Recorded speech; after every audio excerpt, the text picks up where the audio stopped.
they do.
Welcome.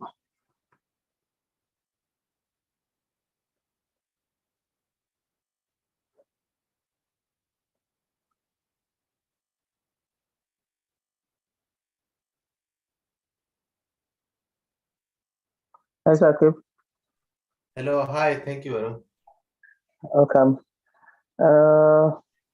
Welcome everyone. This is a practice section for FRCS Part 2. Those are going to appear at any time. We have few people. Those are going to appear in near future in the May or in the month of September. This is all these participants are going to be. No one is an examiner, no one is a trainee. I think everyone can discuss at the end of the session. The plan will be, I've got 4 sessions, 4 clinical scenarios, and people, those who are interested can put up their name for the next session, but I can't do it for this session. So a few people, those who have already has made the plan. So this will be a closed group session. And the second thing is the 4 clinical scenarios which will be discussed today. And me, Saqib will be there. And there'll be 2 other people, those are going to join sooner. So this will be a mock session and it will reflect the things, but I can't give you a guarantee this is going to be the same scenario. We are just practicing here and no one is an examiner. If possible, I get an examiner or person who has cleared the exam to get into this Zoom session if possible in near future. I'll try my best to get the person who is an examiner or who has completed the exam to get the session still more interactive and still more worthwhile. To start with, the second thing is the plan will be there are 4 clinical scenarios which I have prepared for, and the plan will be 2 will be long case, in the sense it has to be discussed for 20 minutes, and rest 2 will be just for 5 minutes. And after 20 minutes of discussion, or after 20 minutes of the mock session, there will be 20 minutes of welcome everyone. Hi, sir. So 4 sessions, 4 clinical scenarios. 2 will be dealt as a long case, and 2 will be dealt as a short case. One will be an examiner and one will be the candidate. So we can change to candidate and the examiners at any time. I'm not going to unmute anyone else apart from the candidate and the examiner. And those who wanted to discuss the scenario, I've got 10 to 15 minutes after each and every session, and we can discuss it later on. If I don't unmute, please don't mistake me. This is going to be a closed discussion. I don't want plenty of discussions. We want a more focused discussion on the scenarios and pertaining to the particular clinical scenario. I don't want to go out of the scenario. It should be more focused to the exam and the clinical scenario. All right, and starting with the wants to go ahead. Go ahead. Do you want to go ahead or Yeah, sure. happy? Yes. Just a second. Okay, go ahead. Just a second. All right. Sakib, Yes, sure. do you want to be an observer, making some notes of what can be done better and what is like things are? I want things to be like someone has to observe. I may not be able to concentrate on everything. I want someone to you can make a note what exactly can be done better and what are the things are good and what are the things which has missed and what are the things can be added. Sure. No All problem. right. Okay. Just a second. All right, Gwen. I'm going to Gwen. This is going to be like an exam, okay? And Yeah. I'm not going to be like extend your time. So I know that you're going to appear for the exam in next 5-10 days. Yeah. I'm not wrong. So I don't want to. This is going to be like I want to make sure that the timing is more important here, isn't it? Yeah. Okay. Yeah. Is Shall this we going to start? be like a short case or a long case discussion? Okay, this is going to be a long case. Okay. Okay. Okay. This is going to be a 20 minutes long case. Okay. Okay. And this is going to be a detailed session. Okay. Yeah. Yeah. All right. Yeah, your time starts now. Okay, this is a 34-year-old female who came to A&E with a right iliac fossa pain for the past 3 days, and she has vomiting. How are you going to approach her? Yes. So yeah, I will first assess and resuscitate the patient simultaneously. I'll go and see the patient in the A&E, get a detailed history. So first, I would like to assess is her pain get more history about her pain. How long for you mentioned previously that it's for the past 3 days. So is it radiating to somewhere? What is the severity of the pain? What is the type of the pain? And is it associated with fever? And she's been vomiting. What is the color of her vomit is? And is she passing any flatus? And has she got any other symptoms of intestinal obstruction? And I would like to know if she has any altered bowel habits. And yeah, and I would like to know about her past medical history and menstrual history, drug history, and also Okay, her I'm social going to history. give a bit of history for you now. So Yeah. the patient says that the pain has that in the central abdominal pain to start with, and it moved to the right iliac fossa. Yeah. And initially, to start with, the patient had pain in the right central abdominal pain, moved to the right iliac fossa, and she doesn't have any other history. And Yeah. this pain was there. This is not her first episode. She used to manage her episode like this is the third or fourth episode. Okay. In that case, I would like to know, was she hospitalized during her previous episodes, and how No, did they manage her? she was not hospitalized, and she used to Okay. take her painkillers. Yeah, yeah. Then I would like to proceed with the general and abdominal examination. The things I would be looking for is any tenderness in the abdomen, specifically in the right iliac fossa, and is there any guarding or rigidity, and and any other previous surgeries or any scars in her abdomen. These are the main things I would be looking out for. And then since she's been vomiting, I would like to, like in the resuscitation part, I would like to start her on IV fluids and see if she requires an NG. But my differential diagnosis here would be an appendicitis or any other gynecological conditions such as torsion ovary or ectopic pregnancy. These are the main differential diagnosis I would keep in my mind.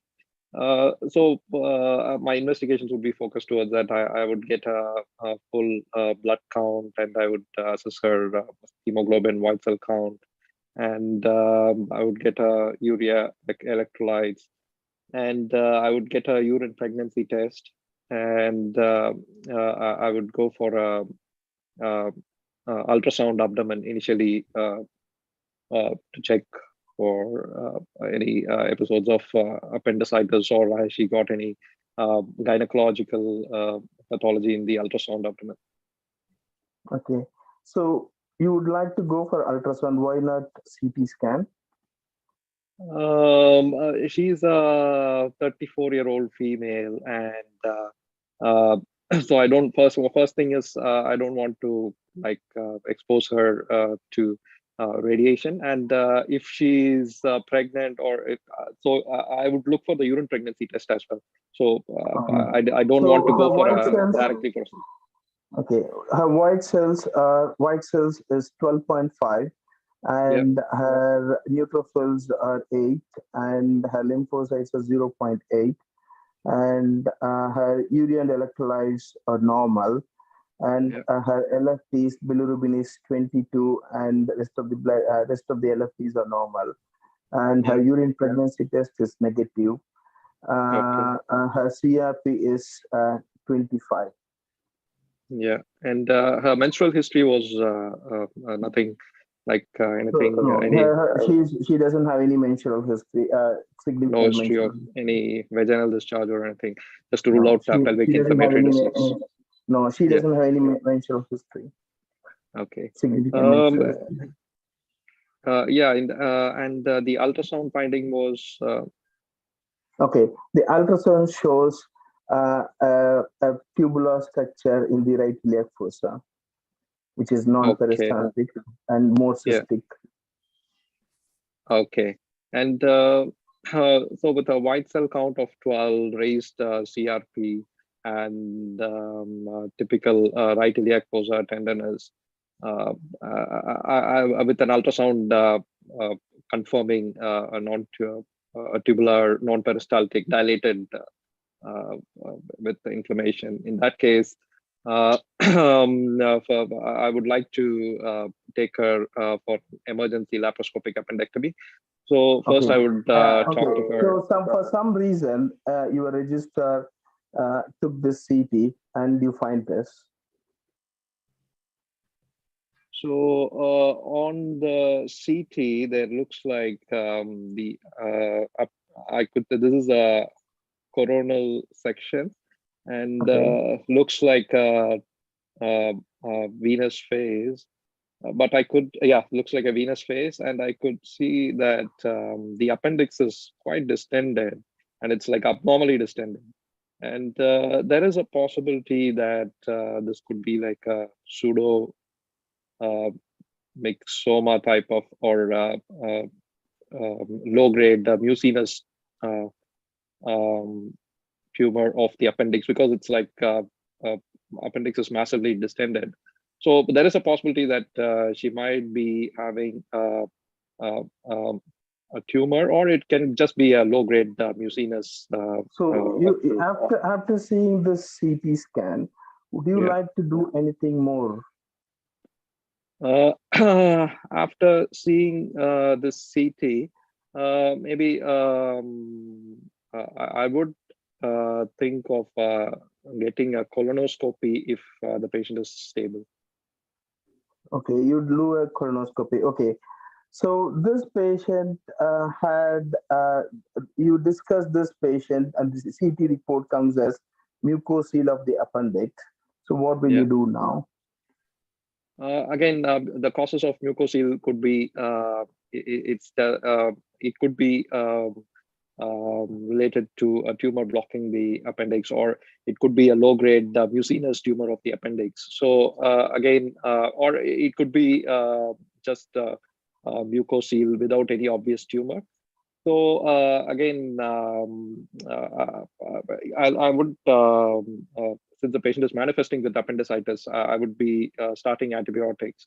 And then the question is to whether directly go for the surgery or to stage her before. But the CT is not showing any obvious tumor. So in that case, obvious tumor. Yeah. So in that case, I would directly, I would talk to her, explain the findings of the CT, tell her that there is a possibility of a tumor as well, but we could see that her appendix is significantly distended. So we will assess intraoperatively. So how are you going to proceed with the surgery? So I would consent her, and in my consent, I would include a possibility of right colonic resection in case I find a tumor, and possible bowel resection anastomosis. If there's no tumor, then I would plan for appendectomy. And I would consent her, and I would take her for, in this case, I think I would go for an open approach and go for an open appendicectomy. Okay. So after the surgery, you see a picture like this. Just a second.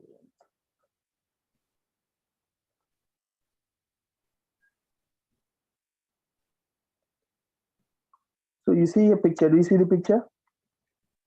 Yes. So this is the intraoperative finding, and you see this now. Yeah. I can see that the as the CT showed, it's like a very distended appendix with some mucinous material within the lumen of the appendix, but I could not see any obvious tumor. So I think they've done a appendicectomy here, but there's no evidence of tumor. Okay. So do you do anything more than after this? You see this appendix and you see this picture. So what will you do now? So intraoperatively, I'll palpate for any tumor at the in the this surgeon has taken this patient as laparoscopic, and he has made laparoscopic appendicectomy, and so he has seen this specimen. So what will you do now? So I would get a formal histopathological assessment of the specimen, and it would have to go through the MDT as well. Yes. Intraoperatively, do you have anything of concern? So my approach would be open procedure, palpate for for any tumor, and look for any lymph nodes. And I would assess for any mucin spillage as well. So if it is ruptured or intraoperatively, I'll take care that the mucin doesn't spill, because if it's a tumor and the mucin spills, it will cause pseudomyxoma peritoni. So in case of reason it has spilled up, say some reason there's a spillage, so how will you proceed? So if there's a spillage, I'll give a thorough wash, and yes, I'll give a thorough wash, and if the tumor had perforated by itself and it's implanted on the peritoneum, then I'd do a peritonectomy of that part. But if there's intraoperative mucin spillage, I'll just give a thorough wash and keep the patient at a follow-up and see the histopathology as well. Okay, so the histopathology comes as 1 centimeter, 1 centimeter tumor at the tip of the appendix with mucin filled in the appendix, and the tumor margin is clear, and there is a small lymph node in the mesoappendix. Okay, so the things I would be looking for is what is the grade of the tumor? Is it an adenocarcinoma? Or these are the things I would be looking out for. If there is a positive lymph node, adenoma. Okay, if there's a positive lymph node, I would assess the lymph node as well if it contains any malignancy. So if it's a low, there's no lymph node metastasis, just 1 centimeter mucinous adenoma. So if it's a mucinous adenoma, in that case, at the tip of the appendix. Yeah, mucinous adenoma of the appendix, I would keep this patient under surveillance. I'll be discussing in the MDT to take their opinion as well. But I don't think if there's a low-grade mucinous adenoma 1 centimeter in size, patient doesn't warrant any further surgery such as a hemicolectomy. So I would put through MDT and keep the patient under follow-up and surveillance. Okay. So what are the other, how do you tackle mucosal of the appendix in general? In general, again, it depends upon the scenario whether if there's a perforated mucosal or is there an associated malignancy. These are the things. If it's a perforated mucosal and associated with a malignancy, I would be going for a formal right hemicolectomy with peritonectomy. And although some centers do a HIPEC. Do you have any criteria for the right hemicolectomies? So usually if it's a high-grade tumor or a tumor greater than 2 centimeter in size, if there's any tumor infiltration of the base, or it's if we feel that it could be R1 or R2, or if it's infiltrating the mesoappendix, if there's any lymph nodes, these are the things I would be assessing for before going for a right hemicolectomy. Okay. So if the patient has got mucinous carcinoma of the appendix, how is your management going to change? In that case, I post-operatively, if I found the histopathology to be a mucinous carcinoma, then I would counsel the patient and tell that the chance of recurrence is high. So in that case, we should. There is a possibility of lymphatic spread to the mesocolon of the on the right side. So I would counsel the patient for a right hemicolectomy, and I would do either a laparoscopic. I would do a laparoscopic right hemicolectomy if there's no obvious tumor spillage during the original surgery. Okay. For some reason, this patient had a washout, and the cytology was sent to the pathology when you did the primary procedure. And the primary procedure, the cytology said there is a few mucinous cells which resembles malignant. So how will your management change in this? So in that case, there is a risk of pseudomyxoma peritonei occurring. So I would check that if they've given a thorough wash and everything, and the other histopathology of the specimen, and what is the stage of the tumor and everything. So post-operatively, this patient requires a staging and formal referral to the center that does HIPEC, because it needs to be managed by a specialist center where they are specialized with peritonectomy and HIPEC. Any idea where it is happening in UK? I think it's St. Mark's. Basildon. Yeah, all right. Basildon, yeah. So what is HIPEC? HIPEC is hypothermic intraperitoneal chemotherapy. Usually it's done at 42 degrees Celsius with mitomycin C. And based upon the scoring, the peritoneal carcinomatosis index, usually they go for a cytoreductive surgery followed by this HIPEC therapy. Okay. How are you going to follow up this patient? If it's a low grade mucinous adenoma, I would still keep this patient under surveillance. Like I would see this patient in my clinic in the first year, like once in 3 months. Yeah, in case of, I would get a CT at 6 months time. In case of any significant symptoms in the abdomen, again, I would go for a CT sooner. But I would go for a CT somewhere between 3 and 6 months, just to make sure that there's no pseudomyxoma peritoneum. Okay, this patient did not go for HIPEC or anything, and we just followed her up for the next 6 months, and the 6 months CT shows there is a peritoneal deposit which is appearing. So how will you follow? How will you go ahead with her now? So if there's a peritoneal deposit, I would like to stage the patient first.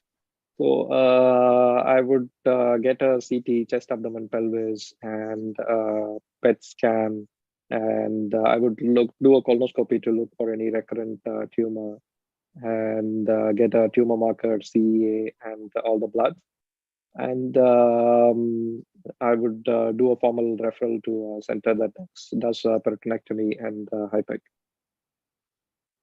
All right, good. With all these details. I think I have to stop here. It's 19 minutes. It's a long, lengthy process, isn't it? Yeah. All right. I'll just go ahead to the participants. And Saqib, you want to comment? Yeah, of course. Go on. Excellent Yeah, description. it was excellent. Really, it was nice. Thank you. The flow was good. Very thorough. A lot of positives. I'll speak to those areas which I think you could have improved later on. But let's speak the positives. The special positive was that you considered that this patient has an emergency presentation, started with the management and resuscitation and the symptoms control at the same time. This was a very good part. And what I like most was a very systematic approach. Right, started from the history. All the resuscitation had to come in advance because the patient had an emergency presentation, but a thorough history, and then the examination, and then you organize your investigations as well. Just a second, Saqib. What I felt is like, Gohan, the history has to be a bit more extensive when it is. I think when it is long case. I started with the scenario with 34-year-old female. We have to ask about the history a bit more. So what I used to prefer is what the UK candidates, how they take the history is how the trainees are trained. They just go ahead and say, I'll expand the history with the pain, abdominal pain, in terms of Socrates. So it includes everything. So you have site, onset, radiation, associated features, everything, and associated symptoms. And definitely with a 34-year-old female, we have to ask about the pregnancy and the menstrual history. You came back to the history after this thing, but it should be that should be there. And regarding the past medical and surgical history, I said I gave you some glimpse that this is not the first time. So we have to make sure that this happens in a long case. We have to make sure that this is not the first time. Go ahead, Saqib. Yeah, so I'll come back on the missing parts. First, I'm trying to comment on the positive things. Yeah, I as Varun has expanded it, I will expand it later as well. What point I have marked in the history that you could have asked, or on the examination what you have missed. But yes, the positives that I take from your presentation was that it was a systematic approach, uses your own resources, history, investigation, and then examination. You managed as well, and then and you plan an operation and so forth. So these were the positive things. And background, you had a good knowledge that I should appreciate. You had a good knowledge how to tackle with the mucinous neoplasm and how to advance that. So that was the positive things.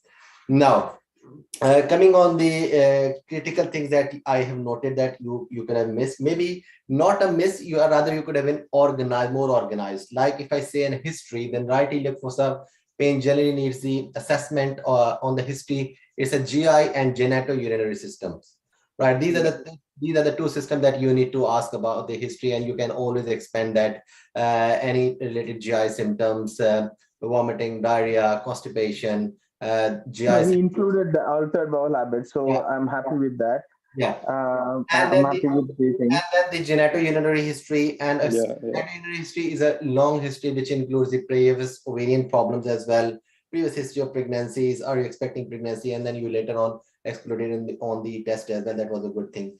Examination part, I think that you never used a Love's peritonism or a peritonitis. I think in an emergency presentation, this word, if you had utilized it, I would have a clear mind that you are taking care of a patient who has presented with either a generalized peritonitis or the right iliac fossa peritonitis. I think this word I was actually trying to find that you will speak some No, word. I think he said, you said, isn't it? Go on. He said he said I the told guarding, yeah. He said that Yeah, he said. I have written down all he has find it. He has Okay, used the word guarding and rigidity. That explains that. But I think that it could have been a more good verbalized. You're right. Actually, they expect that word peritonism. Yeah, I will mention that. Yeah, sure. This is the difference. I have noted down that, I mean, Gohan very correctly mentioned that I will see for guarding and rigidity. But I think that word could have been, I will see for that whether the patient has peritonitis or not. If it is, then it is a focal peritonitis or it is a full-blown peritonitis. And I think that could have asked you to further. Can I add something, Sahib, here? Yeah. Then I have in the history, I have a slide. I think something could have been added more, especially when it was a fourth presentation. Which could have included any history of alternating bowel habit was a good point. Yes, you added any history of associated waist loss, any history of bleeding per rectum, any history of, because 4 weeks, 4-time presentation, you always think about, and I think that was a catch which was going towards more like a mucinous presentation rather than a straight inflammatory appendicitis, because it was a 4.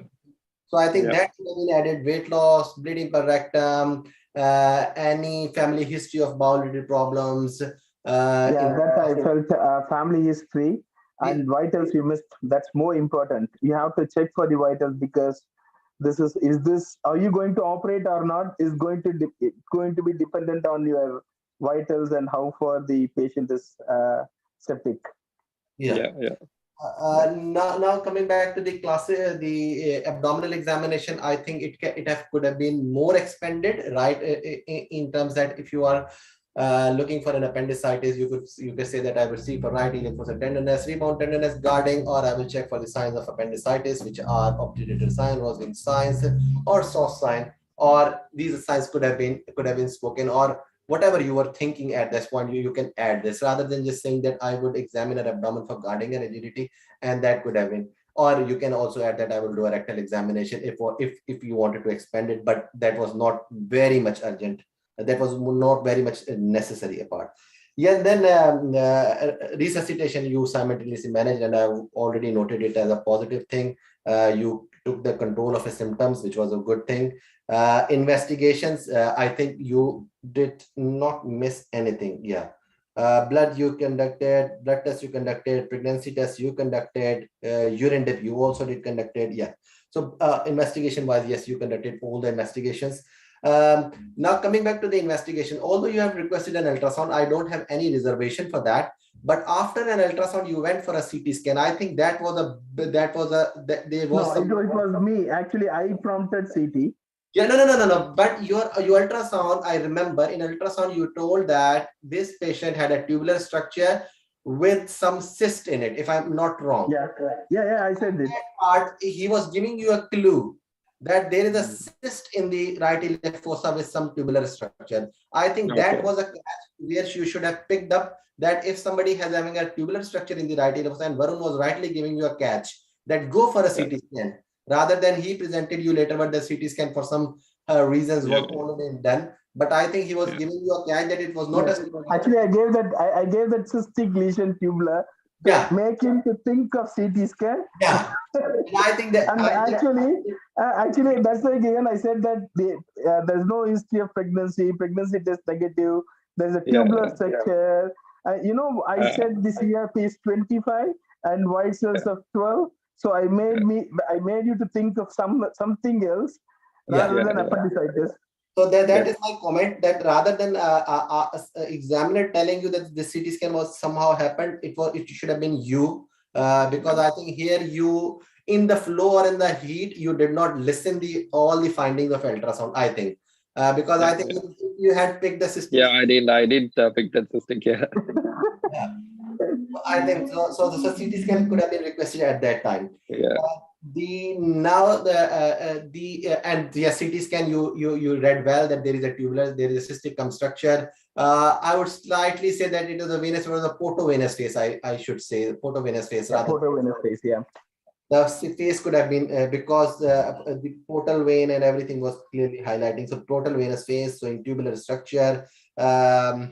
Maybe it could read in more in a good way that it is a CT scan abdominal coronal view, which is taken in the portovenous face, showing some cystic structure in the right iliac fossa, rightly originating from the base of the cecum, giving me a suspicion that it might be a mucosal of an appendix.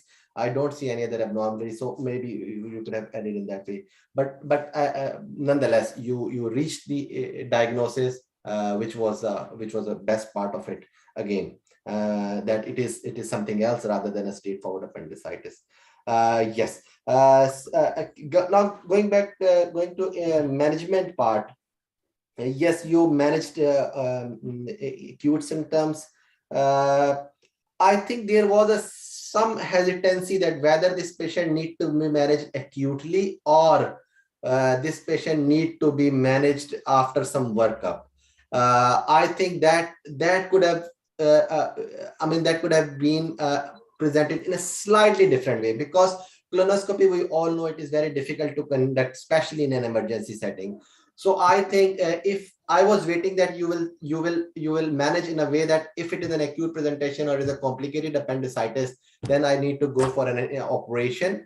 And yes, I will prefer to do it in an open operation. That was fine. But I will give the patient, you could have said that I will give the patient antibiotics, symptomatic, and if the patient symptoms are fine, abdominal examinations are better, I would not intend not to operate and organize an colonoscopy and MDT first.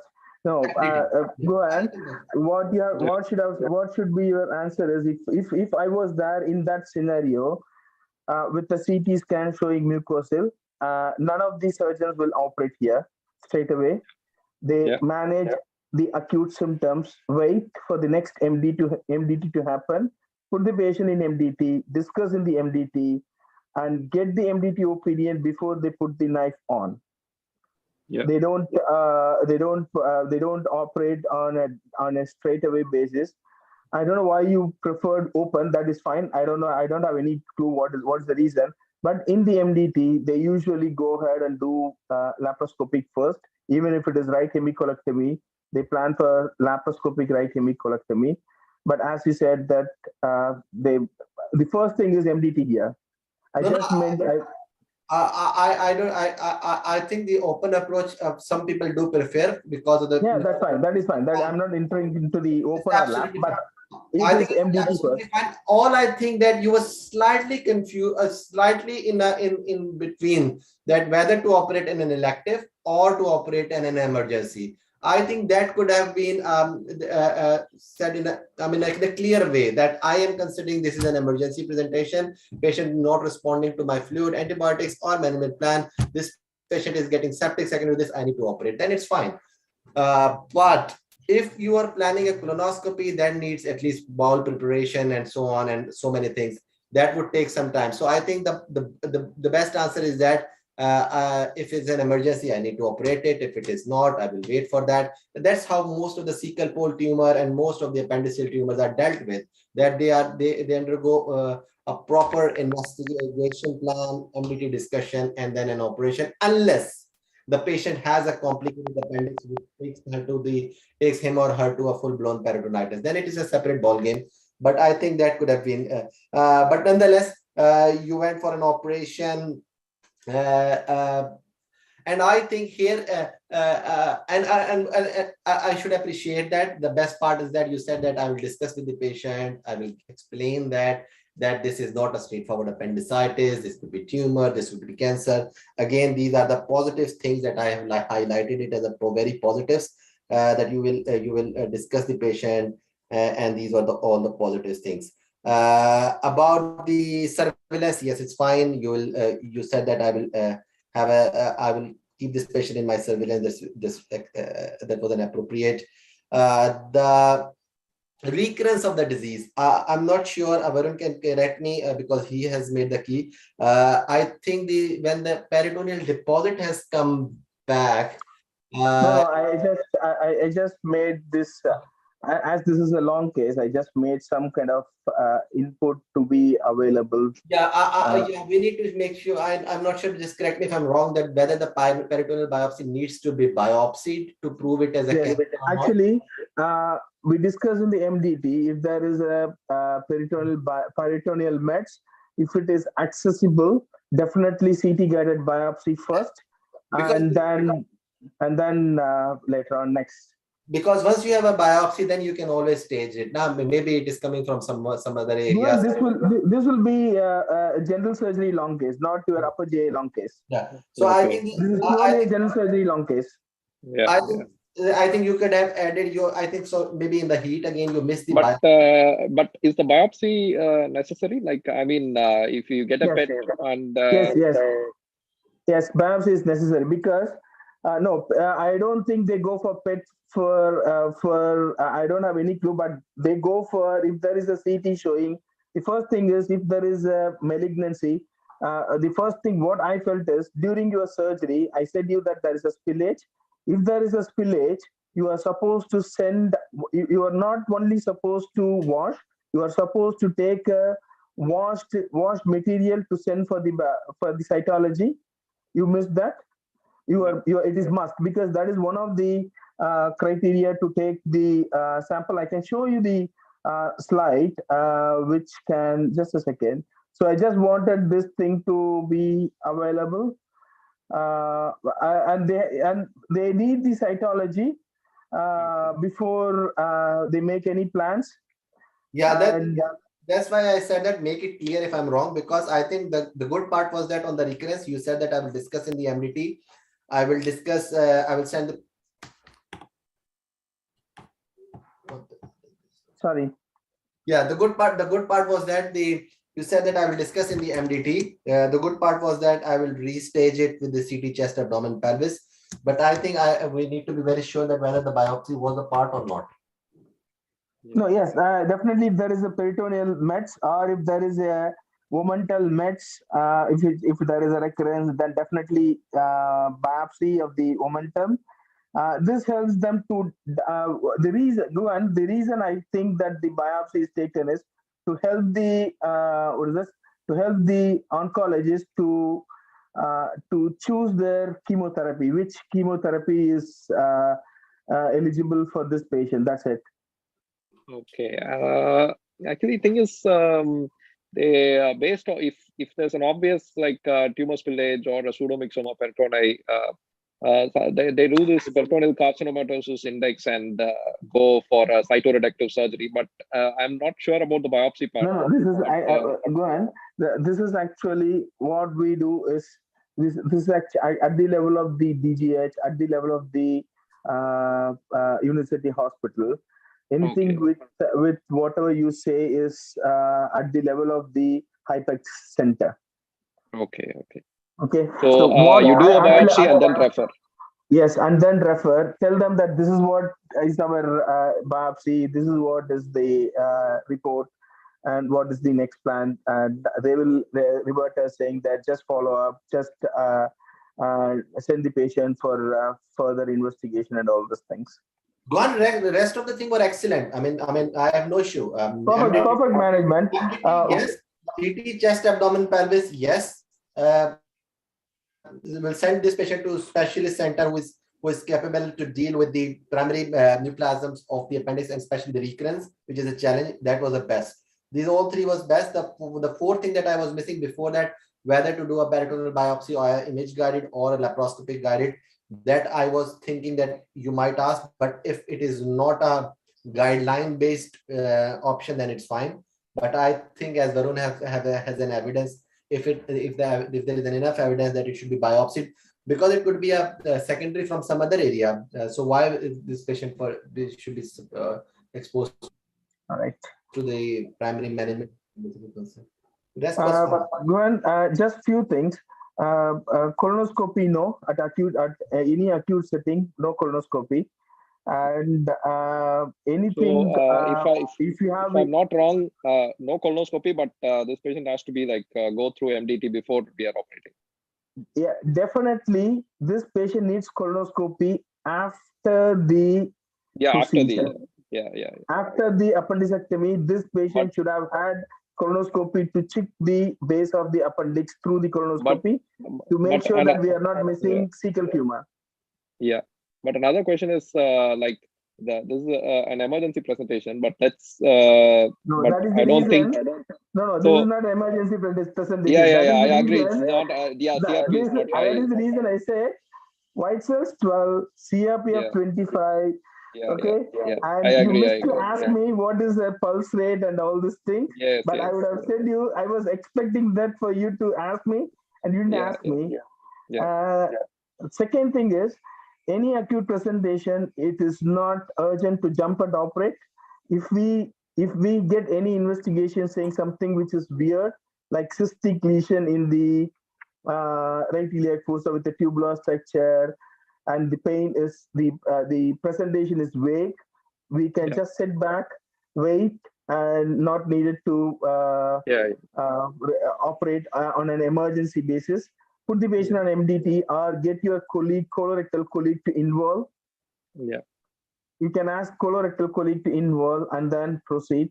And at any point, if you think that this is something which is different from what we do, get the MDT opinion or senior colleague to come and help you out with this scenario, discuss. Otherwise, I think it was okay. Just how did you feel it went? Was it okay? Was it different from regular? Yes. Thing is, I completely agree with. I shouldn't have gone for an emergency operation because I'm upper GI or HPB surgeon. I shouldn't directly go for a cancer resection. First thing is, it is a general surgery. You may think that this is appendicitis and go and operate. Somehow you had ultrasound which showed not appendix. There's a cystic lesion. It's not tubular, aperistaltic or something. It is a cystic lesion in the right iliac fossa with a tubular structure. So that should have made us to think, and with the white cells of 12 and CRP of 25, we should still more think about something happening other than appendicitis. And second thing is no colonoscopy at all, for sure. Better to approach MDT and go ahead. And make sure that history, extensive history, past history, surgical history, when it is general surgery, when it is something related to colorectal, definitely family history of malignancy or colorectal polyps, previous colonoscopies, previous endoscopies. This patient might have had some polyps removed sometime late, sometime before, and then allergies, definitely, and previous surgeries. Otherwise, I think you went well with the management side. Okay, I think, Saqib, I think I have to stop here about the discussion. Can you unmute Senthil? I unmuted Senthil already.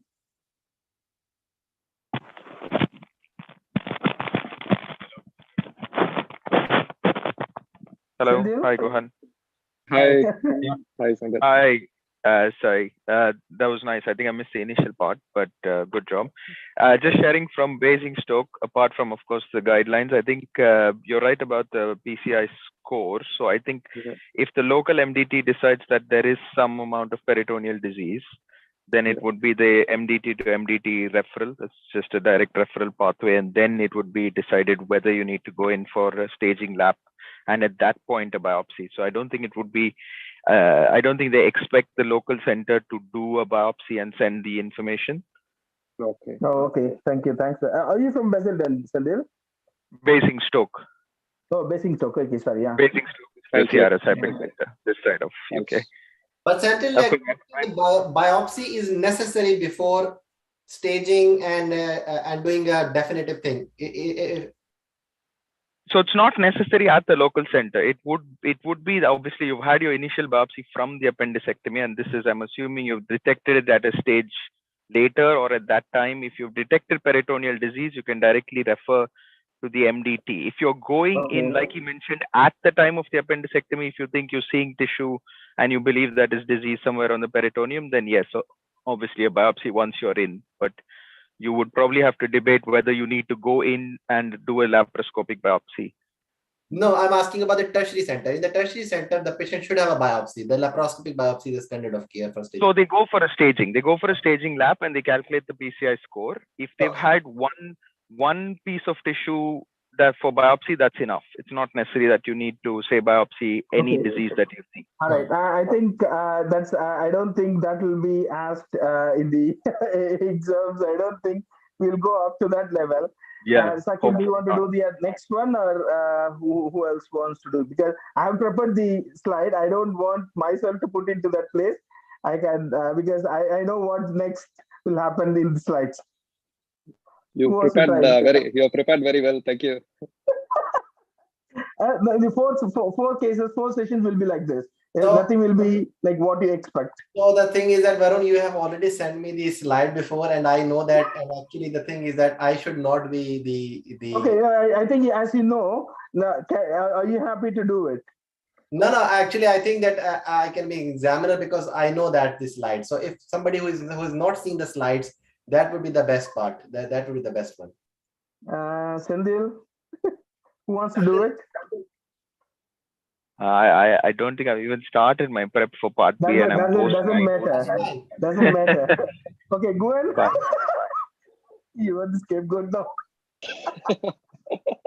Yeah, I don't mind. I don't mind if it's upper GI and HPB case. I don't mind. Oh, okay. Yeah. Okay, go ahead. I've got the upper GI case. Can I give it to Sandil? Is that okay? Yes, sure. Okay. I'd rather go and take it. Please, by all means, go ahead. For the sake of discussion, I'm saying okay with my low oxygen levels over here. So, all right. Shall we go ahead with upper GI? Who's going to take up? Is it Gwen or? I will note down the points. If anything, I need to add. I think Gohan can be a observer and examiner. Because I'm giving my part B only in HPB. I'm not even giving upper GI, so that's why I've been a bit relaxed about it. There's no HPB here, Sandil. Okay. I'm not prepared any HPB. Then I think I'm going to refer it to Gohan. Okay, Gohan. Yes, sure. Yeah. All right. Gohan, again, this will be the kind of same thing. Make it as a short case rather than short case. Long case. Short case is 10 minutes, right? 10 minutes. I think so. Yeah, it's 10 minutes. Okay. Yeah. All right. Your time starts now. This is. Are you seeing the slides? No, I'm not able to see the slides. Anyone's? Oh, just a second. Sorry. So who is the candidate? Who is the observer? I think I am the candidate, and you have Saqib, are you happy to question him if you have seen the slides? Okay. Let me. Okay, just be an observer. I'll go ahead and question him. That's okay, no problem. Because as I prepared it, so I can be still more prompting him to do something. Okay. Go ahead. This is a 40-year-old female who presented with central abdominal pain for the past 6 hours duration, and she's opening bowel, vomited once. So, how are you going to approach this patient? Yeah. So first, I would like to see this. Is the patient in A&E or? Patient is in A&E. Yeah, I would see the patient in A&E, and since she's has had an acute presentation, I would check her observations and simultaneously get a history and resuscitate her. And in the history, I would like to focus on more about the pain, get whether she has had any previous episodes of pain, or is first episode, is it radiating, or what is the type of the pain? Okay, that is. She says just central abdominal pain. Yeah, and she has one episode of vomiting, no other symptoms. Yeah, any red flag signs also, any loss of weight, loss of appetite. No, she doesn't have any loss of weight. No other signs. Any outside bowel habits. Yeah. In that case, I would go ahead. Has she had any previous surgeries? Any other comorbidities? 10 years back, she had a Roux-en-Y bypass, and no other comorbids. She was a diabetic at the age of 30, and she had a Roux-en-Y bypass 10 years back. Yeah. So in that case, I would like to get more history about where the surgery was done, how much weight has she lost, and has she had like any similar episodes before? Hospital, and she lost. Her initial weight was 140 kilogram, and now she has lost. Her weight is 80 kilogram. Yeah. So she's got a reasonable weight loss. So next, I would like to check: is this the first episode she's getting the pain, or she's had multiple episodes of? She's getting this kind of pain. Yeah. So in that case, post Roux-en-Y presenting with episodes of vomiting, I would be concerned of internal herniation, since she's lost this much weight as well. So in that case, I would like to evaluate her further. I would look at her observation and fluid resuscitate her, and give her some analgesia for the pain, and treat her symptoms, vomiting and everything. And I would put an NG tube and catheterize her if required. And I would get all the routine bloods, including white cell count, hemoglobin, urea, and electrolytes. And NG tube doesn't pour anything, and she doesn't like to put in a catheter.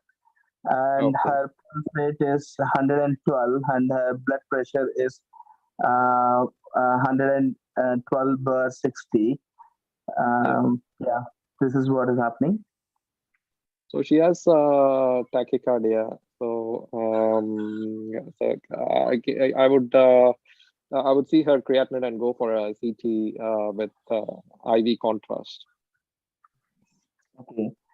I will be looking for internal herniation specifically in the CT, and yeah. Okay, this is a CT. So you see again, this is CT abdomen, axial image, portovenous phase, and I could see that a loop of proximal small bowel, possibly jejunum, is distended. On this single image, I couldn't like comment on whether there's an internal herniation, but since there is a distended loop, the internal herniation is one possibility, or is it like an adhesive intestinal obstruction is an other possibility that I would think of. But in sometimes in a Roux-en-Y gastric bypass, there is a marginal ulcer that is perforated that presents as emergency, but I couldn't see any free air within the abdomen. There is some air in the right iliac fossa, but I think it's due to the bowel. I'll see all the images, but I don't think she has a perforation because there's no air in the diaphragm. So I think more like the CT report says there's an internal hernia with a gangrenous bowel, proximal bowel. Yeah. In that case, again, I would check for the fluid resuscitation, like at least 30 ml per kg with a fluid bolus, and I would resuscitate her book. I will explain the findings to her and tell that she's got internal herniation, she's got bowel gangrene, so most probably we'll be going in with a laparotomy and resecting her bowel and joining it back again is the plan. But I would explain it to her, get her consent, and I would call the post-operatively she requires at least a HTU care. So I would call the ITU team, HTU team, and inform them of this patient, put the patient on the seat pod. Before you operate, I would, sorry, need to talk to? do you like to talk to anyone before you operate? Yes, but since this is a bariatric case, I would like to get the opinion of the upper bariatric colleague regarding this. But if it's straightforward bowel resection and anastomosis, I think I can do it. But if there is help available, I would like to get their help as well.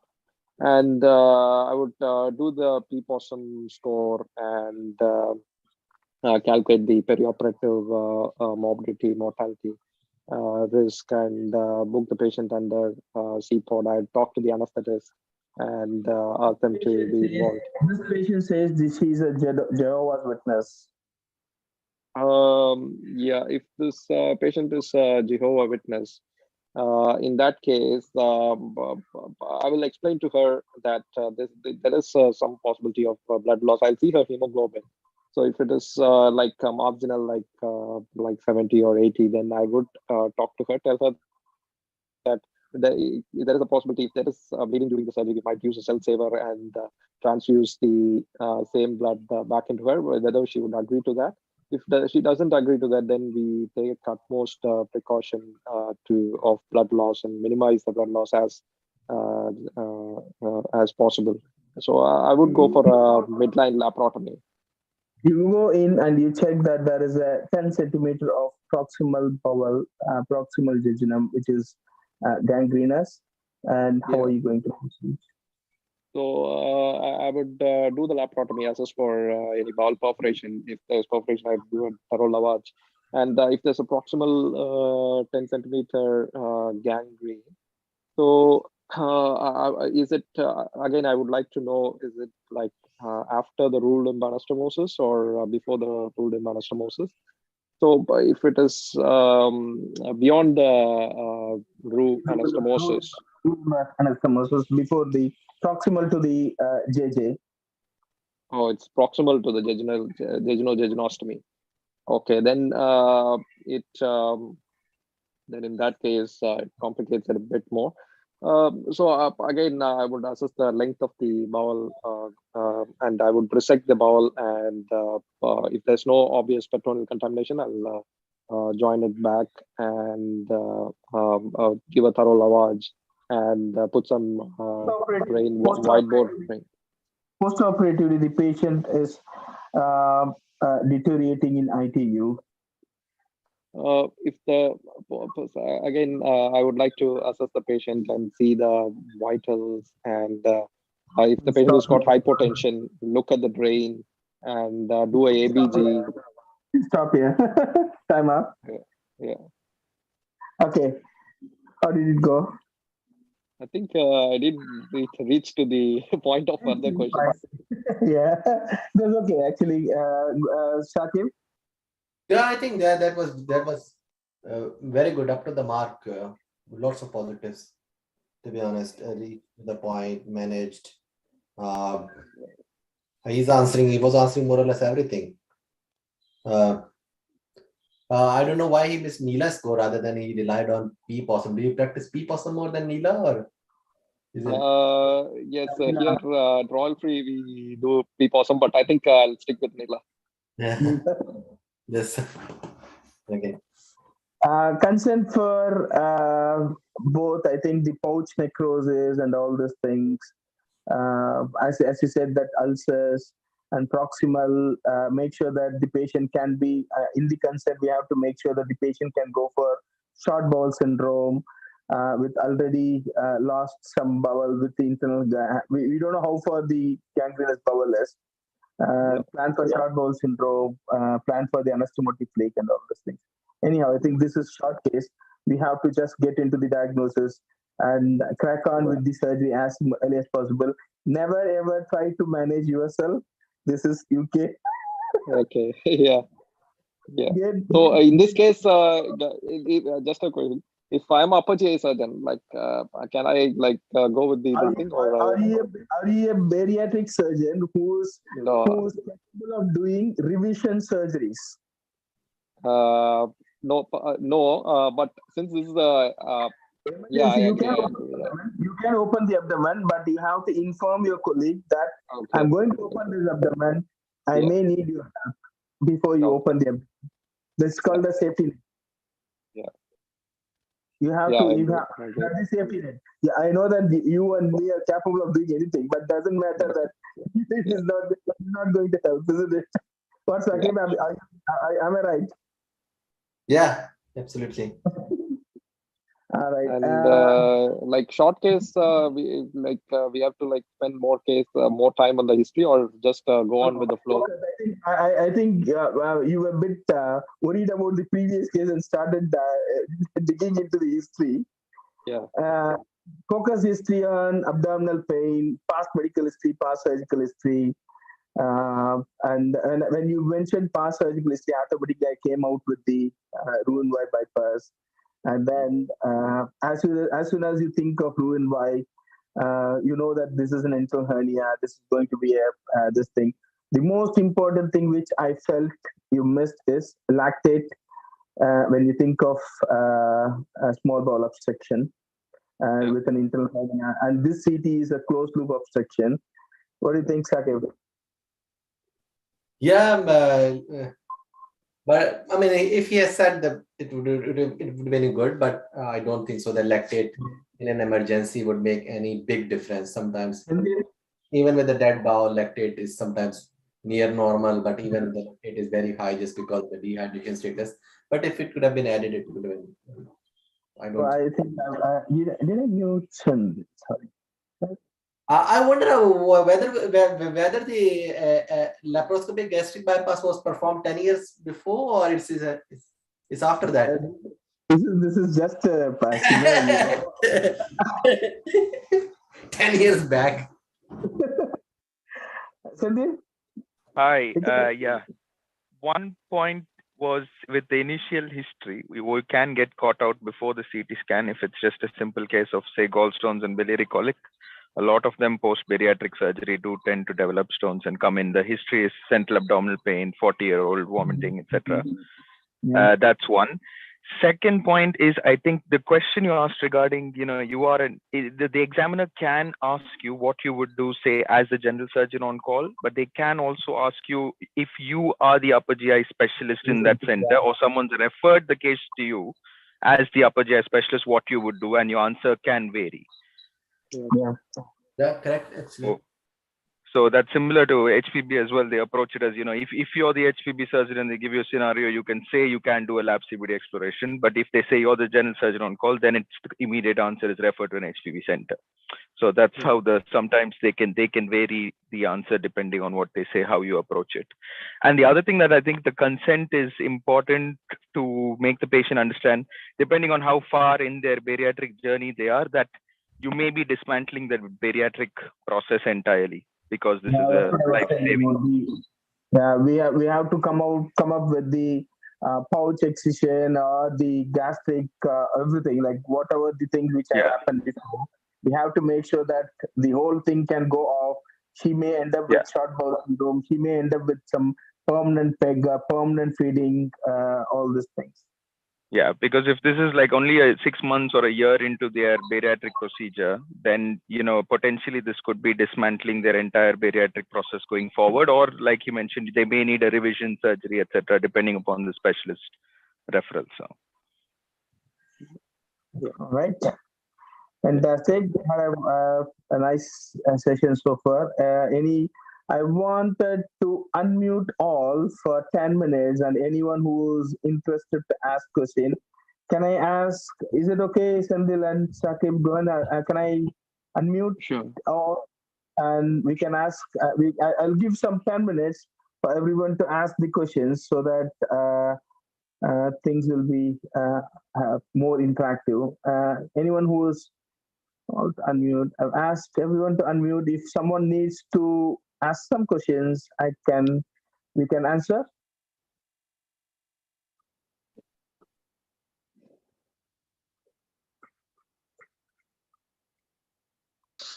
Any questions from anyone?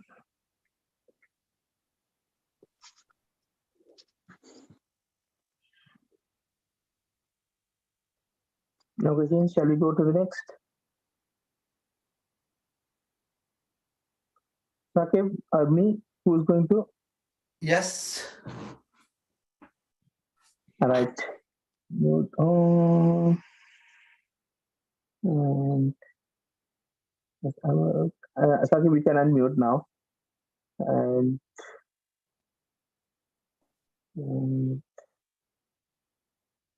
Sandil.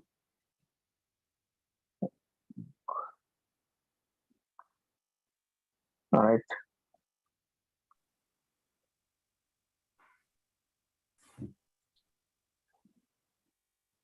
Who's taking this? Sakib, Okay, sure. are you okay? Yeah, I'm okay. No, the thing is, as I prepared, I'm a bit reluctant to do it. I can do it, but I know what next. So it won't increase the what is this? The excitement. You want to give me this similar? This is a similar kind of story. Okay, go ahead. I'll just give you something else if you want. It's an option. And, who is the observer? You are the observer. I'm the observer. Okay. Yeah. So, All right. Okay. So, do you see the thing? short case or long case? This is a long case. Actually, I prepared this for you. Dysphagia or dysphagia? Okay, I'm going to make it as a short case for Sakib. I can't make this as a long case for Sakib. It's colorectal. Okay. Okay, Sakib, this is a 29-year-old male who has been referred by the GP with a history of dysphagia for 1 year. And how are you going to proceed? So this gentleman is having a dysphagia. I would likely to take the more details of the symptoms, especially the onset, duration, and the progression of the symptoms. More importantly, I would be asking him that whether the dysphagia is more to the solids or the liquids. As the dysphagia progressing towards more liquid. Dysphagia to solid. Okay. And if he's able to tolerate the liquids, then it will first give me a clue that this may not be a start of any new plastic process. So I would show my concern that dysphagia, which is progressing in 1 year, and it's more to the solids, it might be because of a tumor sitting into your food pipe. More importantly, I will take the detailed history of the background, whether he had any history of previous GERD, whether he was using some PPIs, or he had an endoscopy. No other previous history. He just has dysphagia.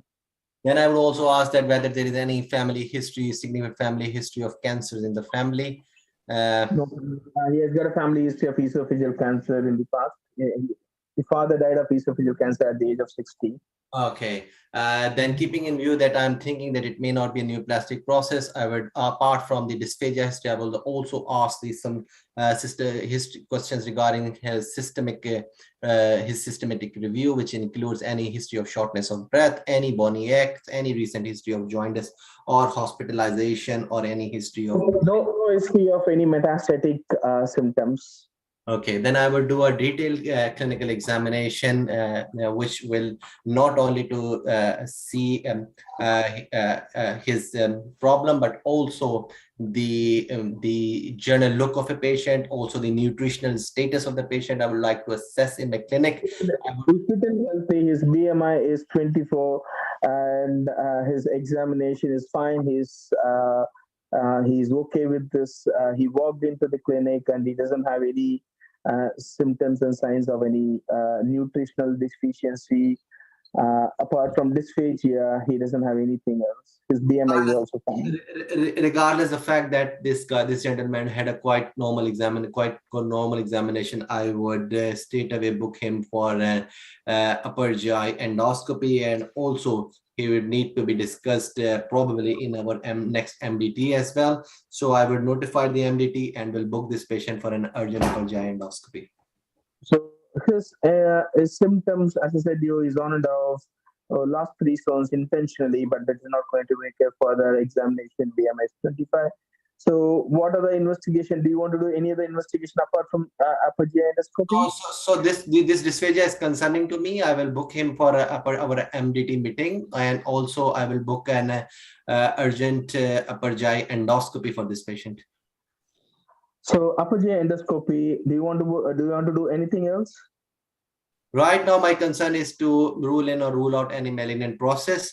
So the best way is the MDT and the upper GI endoscopy, and giving upon the results of the upper GI endoscopy, if there is any concern, then I would go for a CT scan, which would be an ideal a PET CT scan.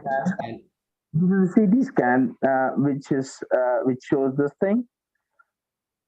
so this is the axial view of a CT scan, non-contrast CT scan, probably, and which is showing some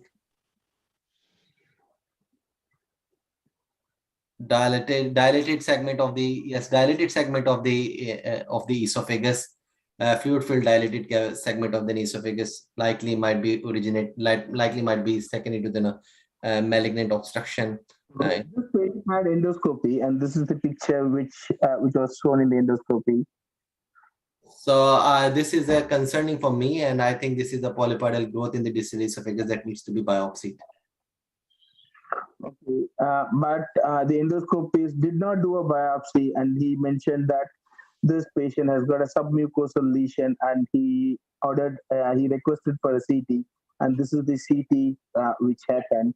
So in that case, if this is dysphagia at the background of a submucosal lesion, that might be due to a leiomyoma or a GIST.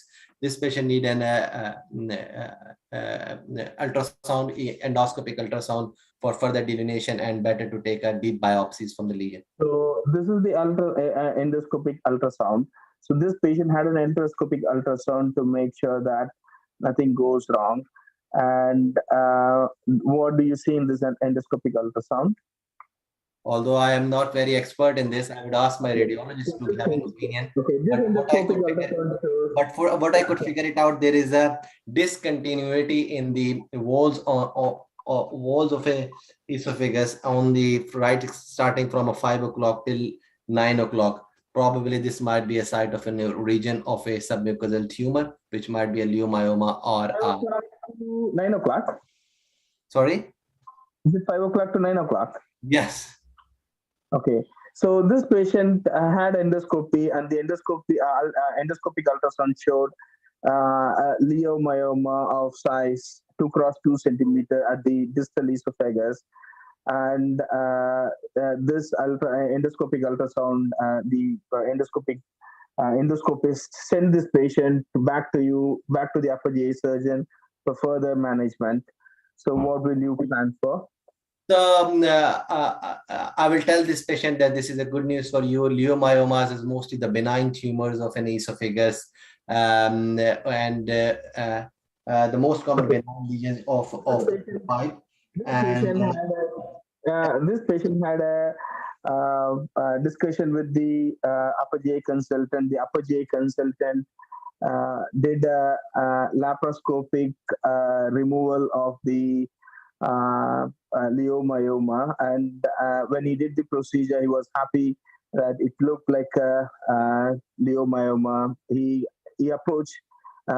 He didn't try for a transthoracic approach, but he tried for the laparoscopic approach. Tried to pull the esophagus slightly down, and he was able to reach the tumor. Successfully removed in toto.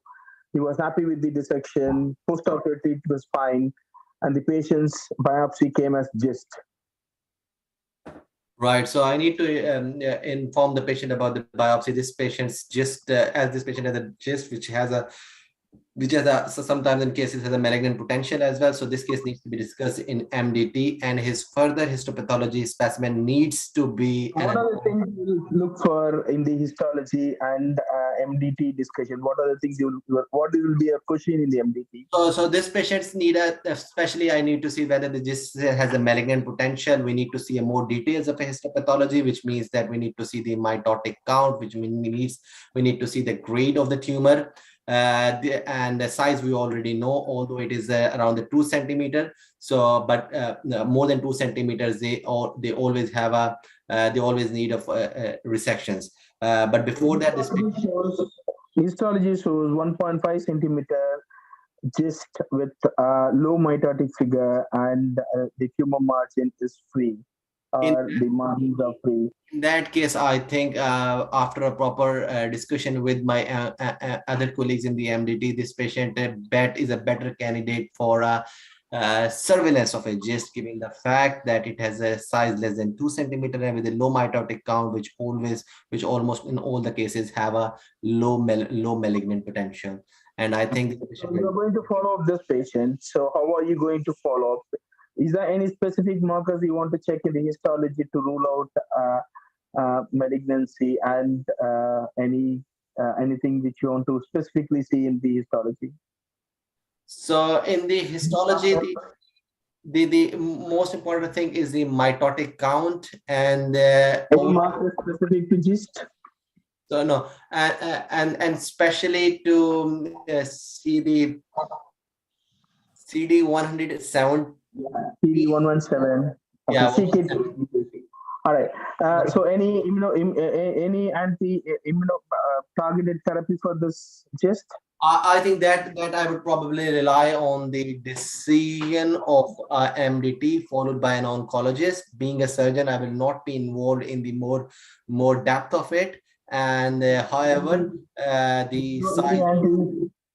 Sorry. Do you know any targeted therapy for GIST? Yeah, I know there are targeted therapy, especially the tyrosine kinase receptor inhibitors, which is widely known as an imatinib. Do you think that this patient needs tyrosine kinase inhibitor? No, I don't think so, because this patient has a very low potential for malignant GIST, and okay. I think that it so how are you going to follow up this patient?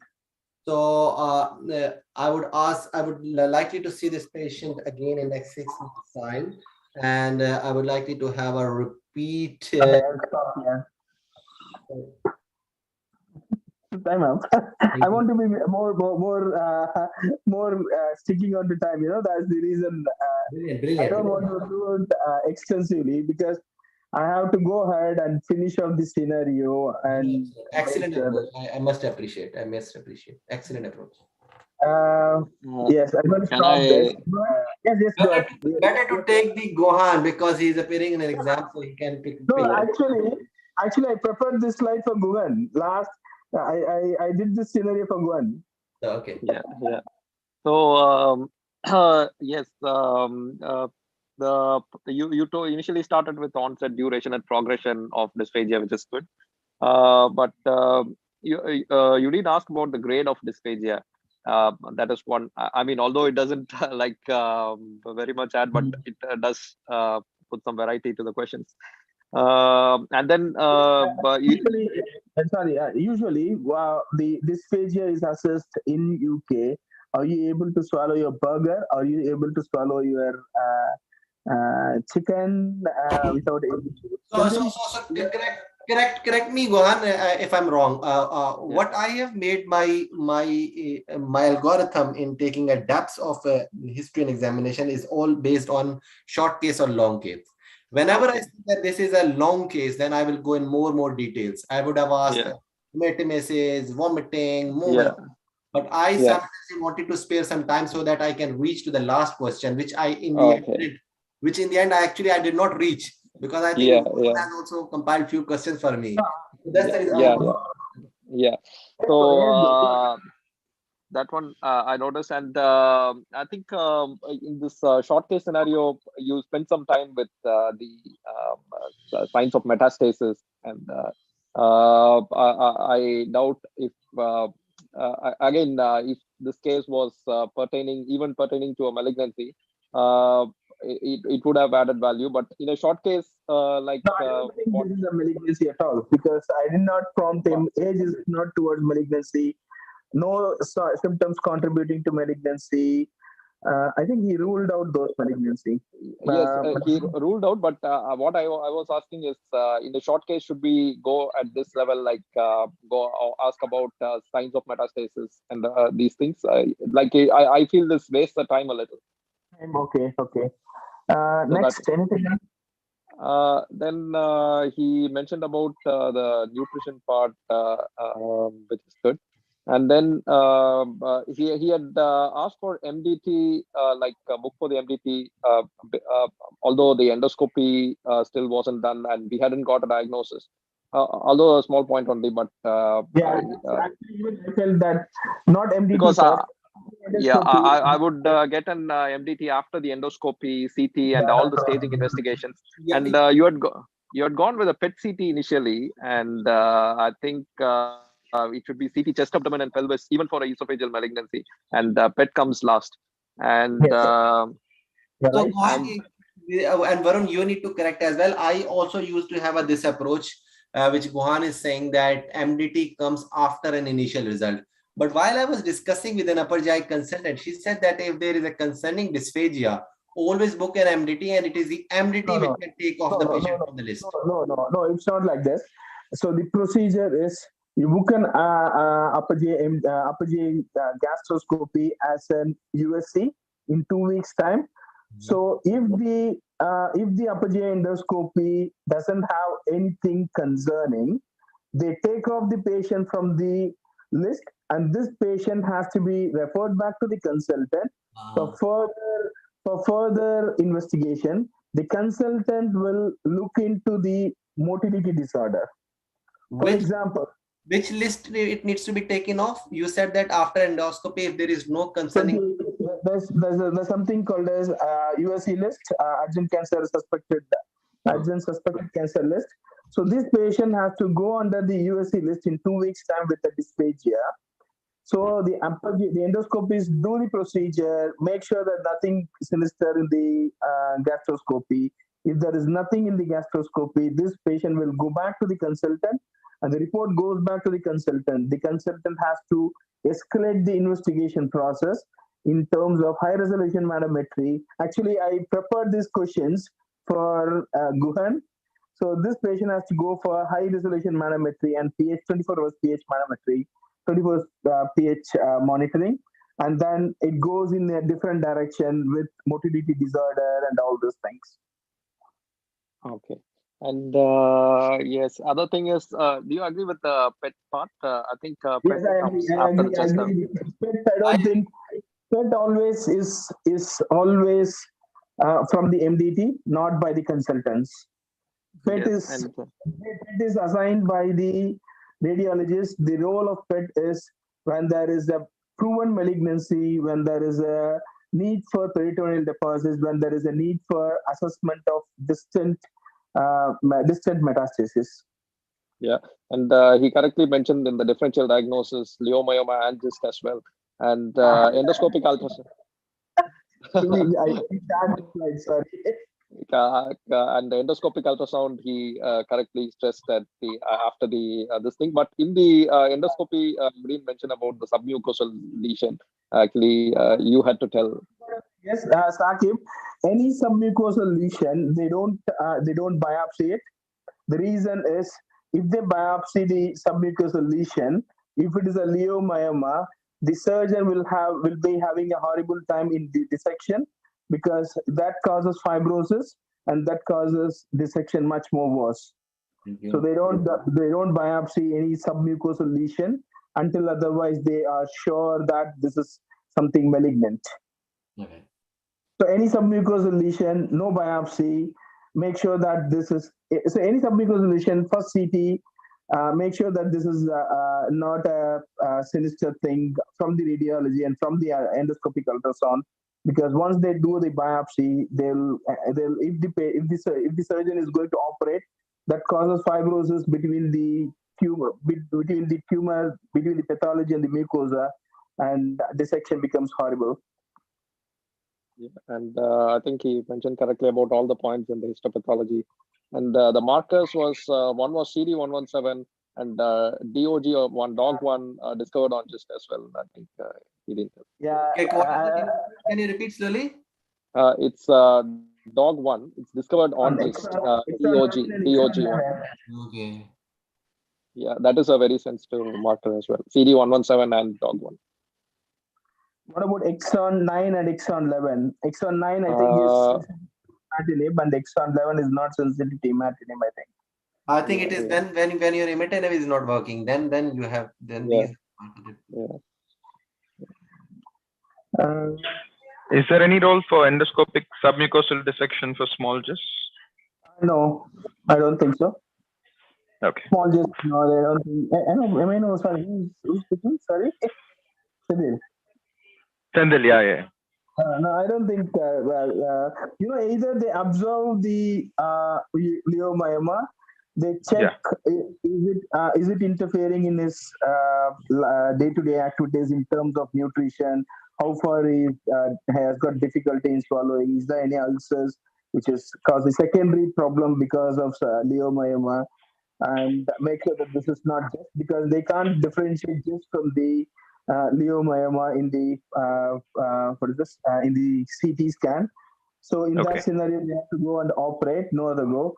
And if it is more than 2 centimeters, usually they operate. That's the thing. Okay, thanks. How was it? Shall we go to the next? Yeah. Wants to do? I think he managed very well, like upper GI case. Yeah. But did he reach the end of your questions? Yeah, he reached. My final question was up to what is the imatinib, what is the targeted therapy. Actually, I think in this scenario, I think that when you presented us, because I requested an endoscopy, and although I put it in the MDT, but the result that you showed was a CT scan, and that was a slide. If you had shown me endoscopy results before, then I would have definitely not gone for a PET CT scan or these fancy investigations. I would have straight away requested endoscopy. I would have straight away requested an endoscopic ultrasound for the better delineation of an leiomyoma. But thank you for the correction that the leiomyoma should not be biopsied. That I did not do. Even if I had gone for an endoscopic ultrasound, I would have kept my statement same that EUS with biopsy.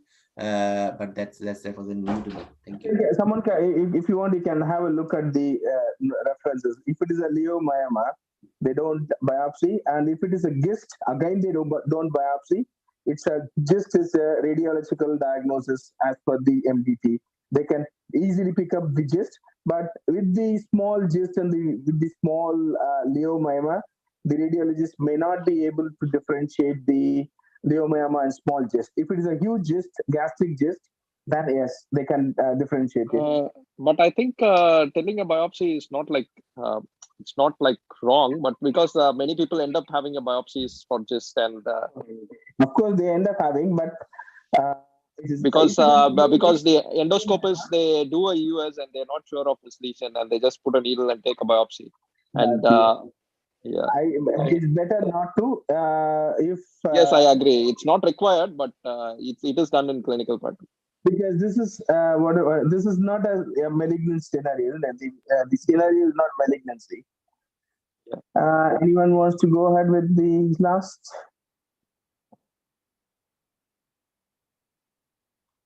I think there's only one scenario left out. I think I've got all You can go for it, Varun. You can go for it if you want to be. Yeah, I can go ahead. No problem. Okay. So the problem is I've got all the. I know all the scenarios. Don't worry. Now, don't worry. I'll change. I will change the course. You will change the scenario. That's okay. Go ahead. So Varun, you have a 75-year-old female presents to A&E with central abdominal pain, vomiting, distension that has been last. Sorry. So you're in A&E and visiting a patient. Sorry. Short case or long? Just a second. I think Short case. It should be short case. Short case is fine. Okay, go ahead. Okay. So when you are in A&E and you have a 75-year-old female with a 3 days history of abdominal pain, vomiting, and distension. Would you like to tell me how would you approach this patient? Okay, this patient is an elderly female with an abdominal distension and central abdominal pain. I'll get a focused history regarding her pain, vomiting, and distension, and I'll make sure that she gets the good analgesics for the pain. And regarding her pain, I'll just expand the focus history on the basis of Socrates, and I'll check regarding her vomiting. I'll check whether she gets any bilious vomiting or blood-stained vomiting, any frequent vomiting. And I'll ask for the distension, how far it is distant, and has she opened her bowel. Any long-term sinister signs like loss of weight, any signs of malignancies, and any signs of metastasis. I'll look into the symptoms and symptoms of metastasis. Focus history on past medical history, as she is an elderly. Make sure that she should be having comorbids like hypertension. So Varun, she doesn't have she's otherwise very fit, healthy 75-year. The only positive in the history, she said that she had a history of open appendectomy when she was 14 years of age. She is also aware of the fact that she has gallstones, which have been symptomatic for last 3 years, but just because of the pandemic, she couldn't have an operation done. Okay, so in that scenario, so past history of surgical history, and make sure that she's not on any blood thinners or anything. Okay, she doesn't have any past medical history, no family history, any significant family history. Focus examination. She's only hypertensive. Operative history, I have told you. One operation was planned, but because of the pandemic, it didn't happen. She's otherwise mobile. Function class 1, she's up and about, do daily walk. Okay. Vital stable? She has, at the moment, she is bit dehydrated. Heart rate is 115. Blood pressure is 130 by 85. Okay, in that scenario, I'll get a focused general examination, make sure that her anemic status, and is there any other general examination findings, focus examination of the abdomen, including her, she said that she's a bit distended. I would like to check which part of the abdomen is distended, and examine her hernial orifices, examine her loin, examine her genitalia, including complete her abdominal examination with distal rectal examination. And is there any positive findings from the abdominal examination? So the abdominal examination is distended, mildly tender in the paraumbilical area, and it is more tympanic all over. So she's quite distended. It could be either large bowel obstruction or a small bowel obstruction. With this, with the mild tenderness in the paraumbilical region, I would think of small bowel obstruction. With the previous history of gallstone, make sure that she was booked for a laparoscopy. She was booked for a cholecystectomy. I would like to think in terms of her blood investigation to check is there any gallstone induced small gallstone ileus. So I'll go ahead as she is tachycardic, as she is with hypertensive. Make sure that she has been treated with sepsis 6 protocol with 3 in and 3 out. Get a full blood count, ULEs, LFTs, lactate, ABGs, and make sure that she has got distended abdomen. If she is happy, I'll put in a catheter and NG tube, check her NG output. And as she is tachycardic, elderly lady, I will not wait for I will just go ahead and do a CT scan to make sure that is my diagnosis is fine because of with the previous history of gallstone, waiting for a gallstone surgery, with the tympanic, I will think of gallstone ileus. The other possibilities are, as she is elderly, it could be any malignant wall obstruction. I'll go ahead and do a CT scan and make sure that she gets all the she gets painkillers and prophylactic antibiotic if after the blood culture. Well, why do you want to give to antibiotics? What are your concerns at this point? As this patient has got 3 days history of abdominal pain with a previous gallstone, vomiting, tachycardic, I would like to wait for the blood reports. If the blood reports are showing any signs of sepsis, then I'll go for an antibiotic. If not, I have to wait for the blood reports. But I'll give her IV fluids and um, IV Your SHO has fluids. done the lactate, and the lactate has come back as 4.1, and the white cell count is 18. Her CRP is 55, and after resuscitation, her heart rate is still 105. What do you think? What's happening? This patient. Hey, can you enable me? Sorry, Varun, can you enable me for screen sharing, please? Sorry, this one? Can you enable me for screen sharing? Screen sharing. Don't put this. Yeah. Just a second. I think you can do it, isn't it? If I show you the same CT scan, then it will be nothing new for you. I know. That's the reason. I know how to do it. Just a second. I will just make you as a host. Make a host. Yeah, I think you can do it now. Okay. So where were you? What would you do? Sorry. Okay. So this lady had you requested CT scan. If I'm not wrong, yeah. Yeah. So this patient, I would like to get a CT scan. Can you see a CT scan? The CT scan is in front of you. This is a CT of the pelvis with a downward sign on the right iliac fossa. It is a photovenous contrast axial view with a downward sign with no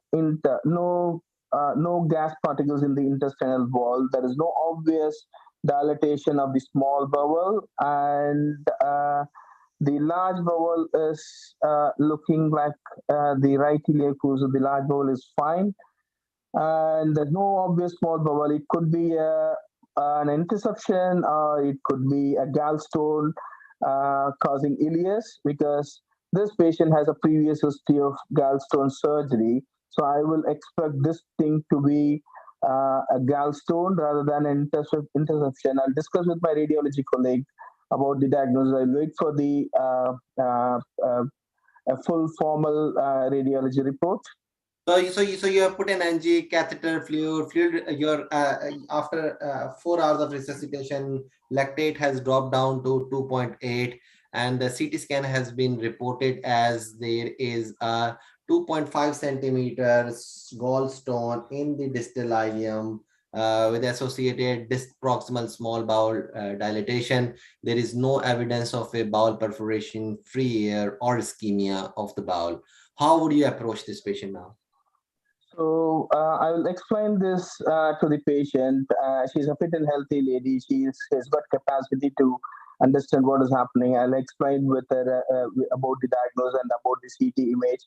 I will explain her this scenario needs an operative removal of the gallstone, and I'll explain about the possibility of laparotomy, and she needs a laparotomy for this scenario for this to tackle.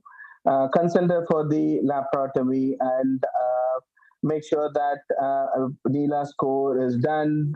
Check the morbidity and mortality status. Talk to the IT if it is more than 5%. Check with the anesthetist. Make sure that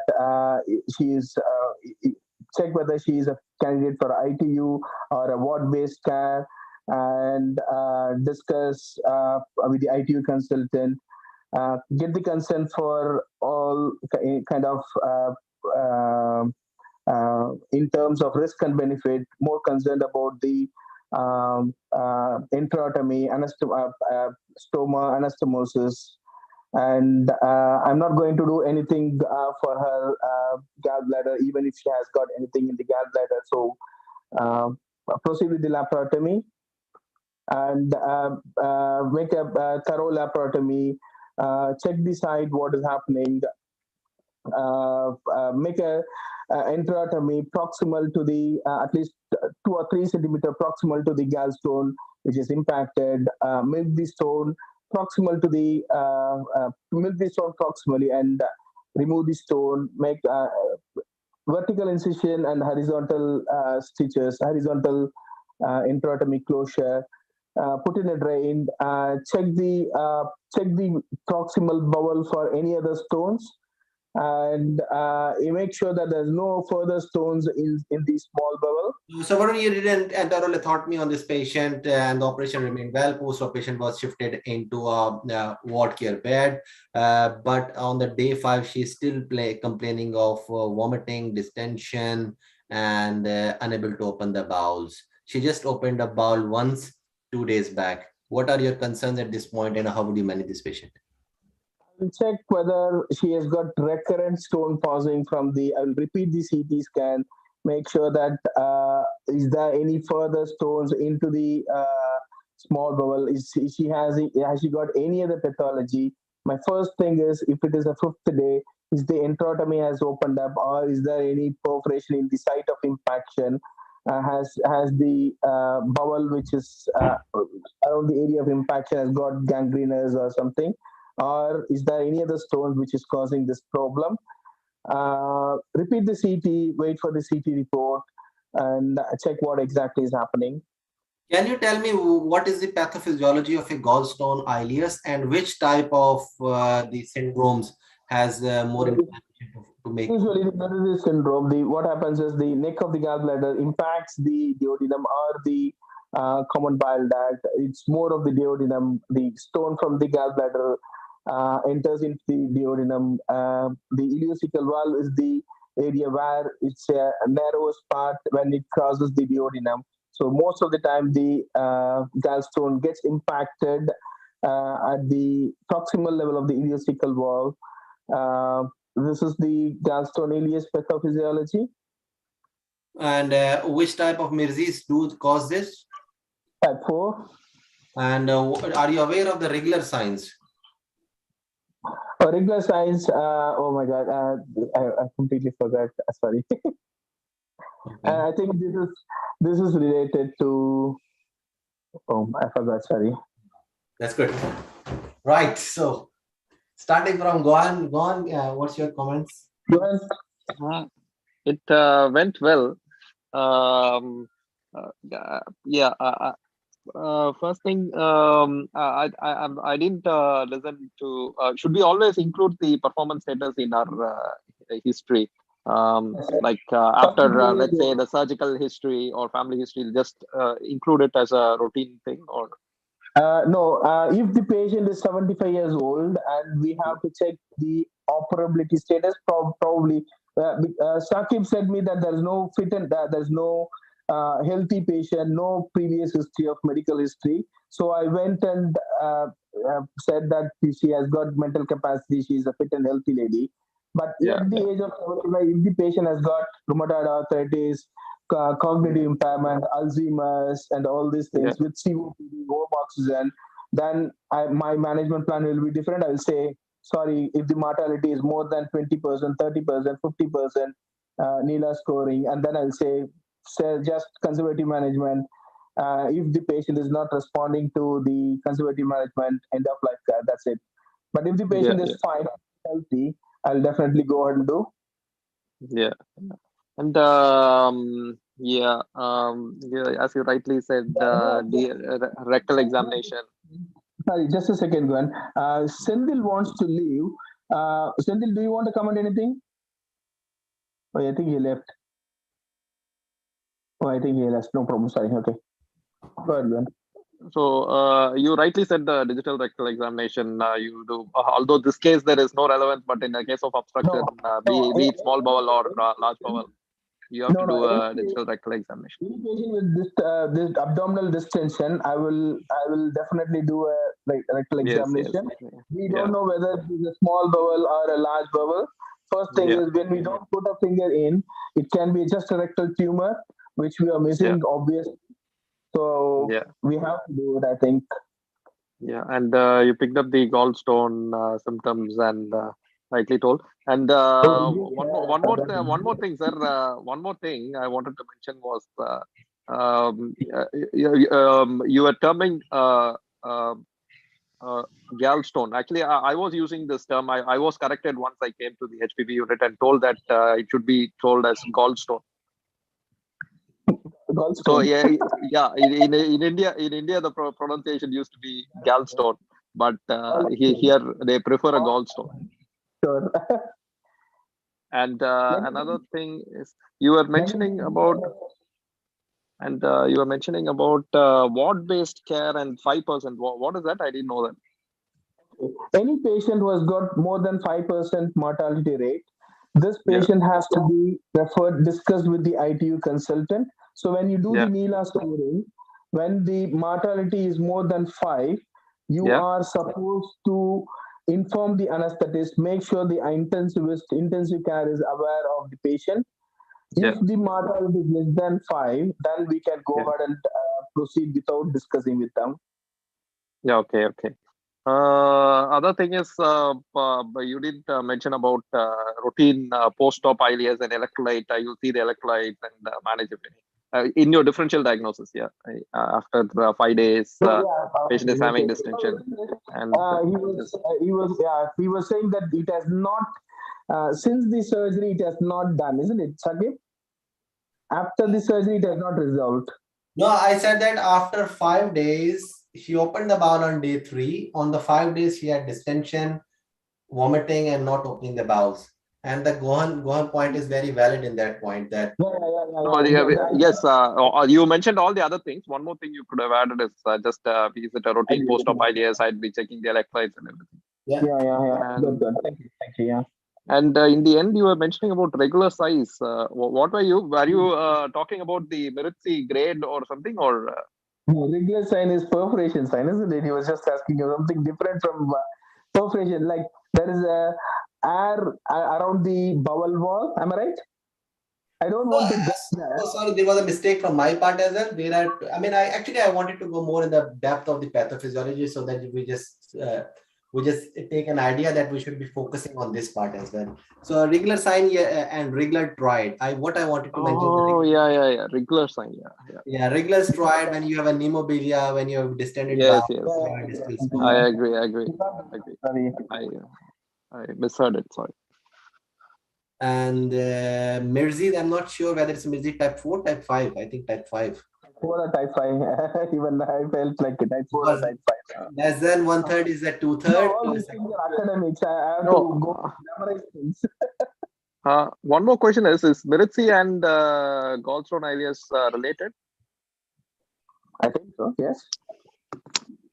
Yes, I get that the pathophysiology is obstruction of a stone at the Hartmann, and then with chronic cholecystitis, the duodenum may open up into the the gallbladder may open up into the duodenum, or it may open up into the colon. But do you have to mention about Miritzi, because I think they're both separate pathologies? I think yes, you have to mention that. That was the intention, isn't it? Sakib, you are expecting that answer, or was there any other? Actually, I wanted to take you to the basic or applied sciences rather than speaking all on the surgical steps. So that's the reason why I just took you to give you a flavor of the basics of the disease. That's the reason why, and I think it's fine. But I believe that's how the pathophysiology starts. Larger stones impacted on the neck, chronic symptoms. And then they impede, and it's the type 5, if I'm not wrong, because type 2 is less than 1/3 of the invasion. 1/2 to 2/3 is a type 3. Type 4 complete CBD. Sorry, Sakib. let this academic session is separate. We are not going to Right. be bothered about So, this. by and large, I think it was a very good thing, good demonstration of the management of the patients. I don't know, why did you say that this patient had a cholecystectomy? I said that this patient is waiting for a gallbladder, and then I said, as this patient is waiting for a cholecystectomy, I'm not going to do any cholecystectomy because I want to say the examiner that I'm not going to touch that area. Yes, I think that went well. You correctly told you won't do, and you will search for other stones, and then you will all that things. You were correct here. excellent. Because we had a case where there was a missed stone. I mean, we had done the gallbladder surgery. We had repaired the duodenum, and there was a stone that was passed, and then we were operated again for the missed stone that passed away into the small bowel. But you correctly mentioned that you will look for other stones as well. Any negatives and any blunders? Hi, I just wanted to ask. Hi, this is Prashant here. Hi. Yes, Prashant. Sorry, I'll just a second. I'll open up everything. Everyone can speak out if they want. I'm happy for everyone to speak now. I think it's Go ahead, Prashant. Yeah. Hi, I'm Prashant. So I'm working as senior clinical fellow at the Queen Elizabeth, Birmingham, and I'm giving my exam this May now. Yeah, I don't know. I might have missed it, but is gallstone pancreatitis also could be one of the DDs that could have been mentioned? Yes, but the thing is, the scenario he was saying abdominal distension 3 days. I should have included amylase in my investigation. Yeah, because even pancreatitis will cause distension, wouldn't it? Yeah, you are right. Yeah, thank you. Yeah, thanks for coming up. Yeah, I should have included amylase in my investigation. And frankly, I think that was a good diagnosis of diagnosing that gallstone on the scan, because I was thinking of it as a target sign and more towards intussusception rather than gallstone. I said it's a downward sign, Yeah. and it looks like more of intussusception, as she has a previous history of planned cholecystectomy. This could also be a, but as you say, I will definitely say this as a intersection rather than a gallstone. But as Saqib was prompting me to say that this patient has planned for cholecystectomy, I'll go and say this could be also be a gallstone.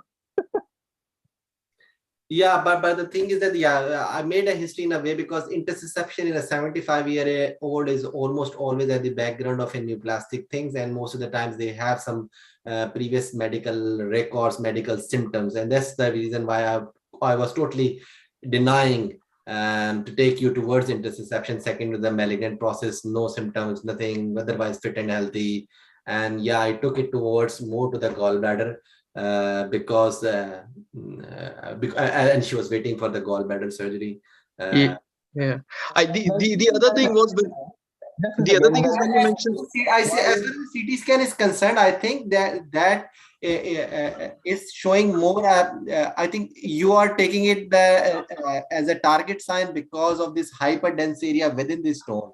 But I think the stones can present with an element of an hyperdense area and some mixed lucency, which is giving an hypodensity within it. It is not a norm that you will always find a jet white stone in the gallbladder. There's someone asking what is the reason for milking the stone proximally? Go on, do you want to answer?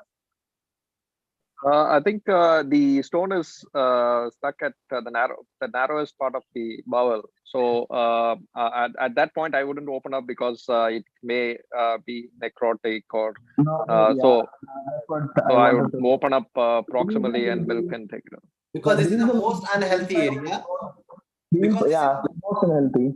Because this is a more, and because of a prolonged impaction, there is always a chance this is the most unhealthy area, and you don't like to put an introtomy incision on that side and try to milk more proximally and re-inspect that area whether this is viable or not. That's the reason why we don't do introtomy on the same site. Sean, thanks for coming. I think you can. What do you feel like? Were we more exhaustive? Did we do anything wrong? I think I didn't realize that you are here. And what do you think, No. Prashant? Your mic is muted. Sorry, I think it was an excellent session. I mean, it couldn't have gone better. I mean, kudos to all of you. And I'm really looking forward to participate next time. But I think from the context of the exam, like the first case scenario, which Guhan did, and he did excellent being an HPB surgeon, is like go into the intricacies of, HIPEC and all. I honestly hope and doubt that, they won't ask us in the exam. That's what I was saying. I was saying, don't think about criteria, index, and all these things. We don't even think about criteria and index. Just go ahead and do it. And when are you giving your exams, Prashant? Yeah, even I'm giving an upper GI and HPB, and it's this May, but I haven't studied, so I might actually, Me too. Me too. I haven't prepared very well, so yeah. I've given you a partner now. Yeah, excellent. Yeah, we can do. I think if you do more of upper GI, HPB, and I think the second or the third scenario, which was the young man with the leiomyoma, even I think that was going more towards GI motility disorders, and I was actually anticipating more of HRM and all of those rather than going down the path of cancer. But that was also excellent. The reason why I prepared this scenario is to go and think on the exam, not focus to how we are prepared to, just to go out of the line to think about everything rather than thinking about one line. So, like when you think of 29 years old male with 1 year history of dysphagia, we always think about probably a motility disorder, achalasia, or something. And I just changed the scenario because all the examiners will not give you the same prompts or the same route. Sometimes the scenarios can change. After CT scan, this has happened. So it means that we have not asked them to do a CT scan. We wanted to. They expect us to do a CT scan. Yes, Sakib, you want to say something? No, you continue, and then after that. You continue first, then I have to say. Yeah, that's the reason I just mentioned. I made it in a different way. Like all these things are just an assumption. As an examiner, how can we divert the candidate, or how can we make the exam candidates to think more laterally than focused? So, Prashant, you are appearing on 25th. Yeah, I'm appearing on 26th and 27th. Yeah, me too. Same. It will be unfair for you if we haven't given you a practice. Would you like to have some station if you want? Yeah. Let's do it. But I don't think I can do better than any of you guys, honestly. So I think I need to. Let me share if I can. But before you share that, the EUS finding, was that the leiomyoma from 2 o'clock to 5 o'clock? Oh, sorry, yeah, someone was saying it's actually 2 o'clock to 6 o'clock. You're right. Yeah. He was saying something 5 o'clock. That's why I was repeating the question. Is it 2 o'clock? Is it 5 o'clock? It's actually 2 o'clock to 5 o'clock, not 5 o'clock to 9 o'clock. Saki was something like that. If anybody interested in sorry, where was the leiomyoma? I didn't pick that because I said that I will rely on the I'll just share you the scenario. Just a second. No, I have a scenario. So I have made a scenario. No, I'm saying about the leiomyoma. Yeah. Show me that. So you have to make only host can share. Okay. I made you a host, but it says me that I have to make myself as a host now. No problem. Reclaim host. Yes. And correct me, where was the leiomyoma actually on that endoscopic ultrasound? Yeah, I'll just explain you. I think. Please, I couldn't figure it out. Yeah, I think this is what is there. I feel like. Correct me if I'm wrong. This is the leiomyoma. Okay. What, I what didn't know. I've mentioned. And this is the endoscopy, ultrasonic endoscopy, and this is the space between the what is this? Between the endoscopic ultrasound and the wall, the mucosa, and this is the well-defined lesion with no calcifications, just homogeneous. That's the endoscopic ultrasound. I know how to read the endo-anal ultrasound, but I don't know. Just to add that, I mean, I'm not sure about that. But yes, in endo-anal ultrasound, they basically go for different lucency. Because in endo-anal ultrasound, you want to see the internal sphincter and external sphincter, and the internal sphincter always appears jet black, and the external sphincter appears as a white. So I think this has something to do with the. Shall we go ahead and do the next scenario for just a quick thing. There's another session about academic paper today. I hope you guys know it. One of the guys who recently done his FRCS is organizing. Manikandan is organizing the session. So if you guys want to join, Okay. It's at 4:30. Like another 4:30. 4:30 actually. It is. I'll pass on the message. I'll forward the link to the other people in the group. It's Yeah, 4:30. Yeah. It's at 4:30 today and tomorrow. Today and tomorrow. I have to leave by another 10 minutes, 15 minutes. Do you want to go ahead quickly, Sakib? Yeah, let's do it. Yeah. If you allow me to share the screen. No, sorry. Varun, allow me to screen share, please. Yeah, just a second. I'm making first. Yeah, you can.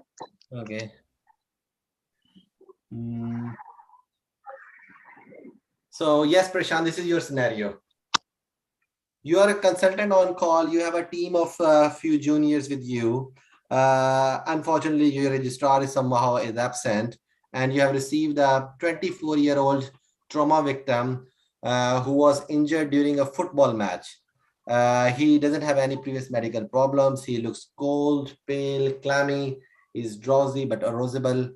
He has complaint of left-sided abdominal pain. His heart rate is 130. He's hypotensive. His abdomen is distended and tender. He is also a Jehovah's Witness. Take your time and then tell me how would you approach this patient.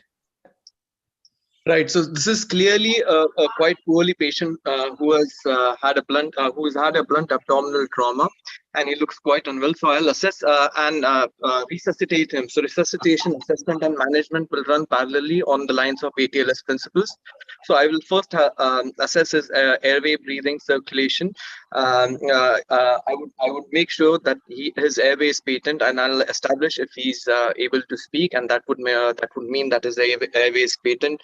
He will also receive a C-spine stabilization in the meanwhile. With regards to breathing, I'll see if he's using his accessory muscles of respiration, if his chest expansion is equal on both the sides. Then I will go on to assess his circulation. I will establish first two wide bow angio cannulas, have a look at his capillary pressures, pulse, blood pressure. I'll resuscitate him 1 liter of warmed Hartmann solution through the wide bore angios. His blood pressure is quite low, 80/60. So I'll just have a look and see how he's responding to resuscitation. And then I would progress and complete my primary survey by assessing his Glasgow Coma scale, if he has got any signs of a peripheral neural deficit, and then I'll complete it by fully exposing him, looking at if he's got any other injuries, and with a spinal log roll. So his airway is intact. He's breathing very high. You have given the 1 liter of fluid. He's still tachycardic of around 115. He's talking to you. How would you proceed further? So I will I'll send off his bloods, and I'll see I'll send off his basic blood, see what's his lactate, glucose. He's still not responding to fluid resuscitation, so it means that he's obviously bleeding from somewhere. As you mentioned, that he's got a left-sided abdominal pain. it may be likely that he's got a splenic injury, but I can also not rule out if he's got any hemothorax or blunt chest injury. And as an adjunct to our primary survey, I'll see to it that at least he gets a chest X-ray, abdominal X-ray, and an ultrasound pass done. In the meanwhile, because he's a Jehovah's Witness and he's clearly expressed consent, being 24 years of age, that he does not want any blood transfusion, I would not be able to transfuse him any blood, and I'll continue with IV resuscitation in the meanwhile. And then have a look at what his X-rays and FAST scan shows me, and I'll take it from there. So his chest X-ray as a part of trauma survey was performed. It showed some hyperdensity in the left coastal area, but there were no associated rib fractures. You are concerned that it might be a small hemothorax or just a lung contusion, nothing else. Pelvic X-ray was absolutely normal. Fast X-ray shows that there is some fluid in the splenorenal pouch, in the splenorenal pouch. His tachycardia is now settling towards 105, 110. What would you do next? So he clearly seems to be responding to IV fluid resuscitation, and in this case, I would continue my resuscitation with a suspicion that this patient has had a splenic trauma and it may be a splenic injury. With regards to his chest X-ray, I don't think, going by the chest X-ray, that it may be a massive hemothorax.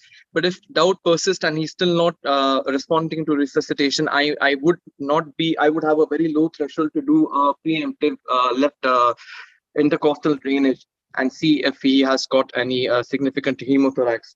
I would continue resuscitating him, and once he's adequately resuscitated, and if it permits me, I would have again a low threshold to do a CT scan of the thorax, abdomen, and pelvis. But that would all depend on how he's responding to resuscitation. So you have a CT scan in front of you. What can you see, and can you tell me what the strategy? Yeah, so this is a coronal view. Coronal view of the CT scan of the abdomen, and it shows that it's in a delayed phase, which shows that his liver looks normal, his stomach is distended with food residue, but however, I can see there is perisplenic fluid with some arterial blush, with some opacification, and this may be a splenic, perisplenic hematoma and probably an active blush. The spleen, the posterior part of the spleen also looks a bit discontinuous, and it may be well possible that he's got splenic laceration. Okay, so the CT scan has been reported, and CT scan shows that it's a grade 3 splenic laceration with the perisplenic hematoma, but there is no contrast extravasation. Your patient status is he's talking, his heart rate is 105, blood pressure has gone up to 110/90. How would you manage this patient further? Right. So according to the things that complicate my management is that he's a Jehovah's Witness, and I would like my best to manage him conservatively rather than go for an operative approach. Where would you manage this patient, and what instruction you would give to your team overnight? Right. So this patient will need at least a level 2 care. A level 1 or level 2 care with a very low threshold to transfer him to ITU, but he will need a high dependency care unit because he will need more frequent monitoring, observations, along with some serial monitoring of his laboratory assays, just to see whether his hemoglobin falls or not, and he will also need frequent blood gases to see if his lactate rises or not. This patient, I would like to manage him more on a conservative basis because he's quite young, and I would like to go for spleen conservation therapy. So according to sorry, Prashant, this patient was moved to the HDU care, and at 12 o'clock in the midnight, your SHO, who is the only one available for you to help, it tells you that the patient became hypotensive, and now his blood pressure is 80/60, and he has a tachycardia of 140. He also tells you that his hemoglobin at the time of arrival was 110, and it has dropped to 75 now. What instruction you would give to your SHO? So this is clearly a case that he has, rebled, and the clots which may have previously arrested the active bleed has got dislodged, and he's rebleeding. This is a surgical emergency. I would tell my SHO to brief the theater anesthetist, the theater team, the ITU team, the critical care anesthetist, calculate his NELA score, but this is a case of trauma. It's probably not pertinent. He would need to be counseled about getting an emergency splenectomy done, and that would be life-saving in his case. I would be on my way to the theater. Your SHO asks you that should I talk to the IR people? What would you recommend to him? Because this is a surgical emergency. He's been dropping his hemoglobin as well as his blood pressure, and intervention radiology, first of all, would not only be time consuming, but there's also a highly likelihood that it may fail and it may not be able to arrest his bleeding. Being a surgeon, I would be keeping a very low threshold to do an emergency splenectomy. Also, the thing that he's a Jehovah's Witness will not give me much more room or space, to experiment, with his management. Okay. So I would be more inclined for an emergency splenectomy. So you're ready for an emergency laparotomy, and with pre-laparotomy, the vitals are still, although the anesthetists have placed a lot of lines, CVP and arterial lines. The blood pressure is 100/60 and still heart rate of 130. You cannot give bloods because of the Jehovah's Witness. What approach would you like to take in this laparotomy? So in this laparotomy, first of all, I would be explaining to him about, getting his spleen out. I would, as I said, I would be briefing all my theater team, and I would be letting them know that he's a Jehovah's Witness. So we need the most experienced people on the team here with no room for error. I would do a WHO checklist, and I would prep this patient from his neck to his thighs. Quickly prep him, do a midline incision from his episternum to his pubic, at least to his lower midline. I would be using a cell saver or a cell salvage, because most of the Jehovah's Witnesses are not averse to cell salvage, and this is a way of banking all the pooled blood, filtering it, washing it, and transfusing it back to the patient, because it's his patient's own blood. I'm sure he wouldn't mind to that, but I would explain and take his consent prior to this procedure, and I wouldn't be comfortable doing this case, with an experienced assistant. I think is this a short case or a long case? Okay, but that's how we can conclude it. I mean, if the time is short, because we need 10 minutes done. Yeah, we need to take the comments as well. That's good, Prashant. That's good. Let's start with Varun and Gohan. Your comments. Go ahead. I was just off the way in and out, so I can't comment fully. But overall, I felt like you were absolutely fantastic. Yes, he was very good. One thing, is there a contrast blush on the CT? I couldn't make it out very clearly. No, there is no contrast blush actually, and that is actually something different. The contrast blush has to be in the splenic artery at the level of the pancreas. Okay. This is perisplenic, perisplenic blood, and there is some kind of contrast enhancement at the inside the spleen and in the perisplenic region, but that usually the contrast blush has to be at the level of the splenic artery, not inside this thing.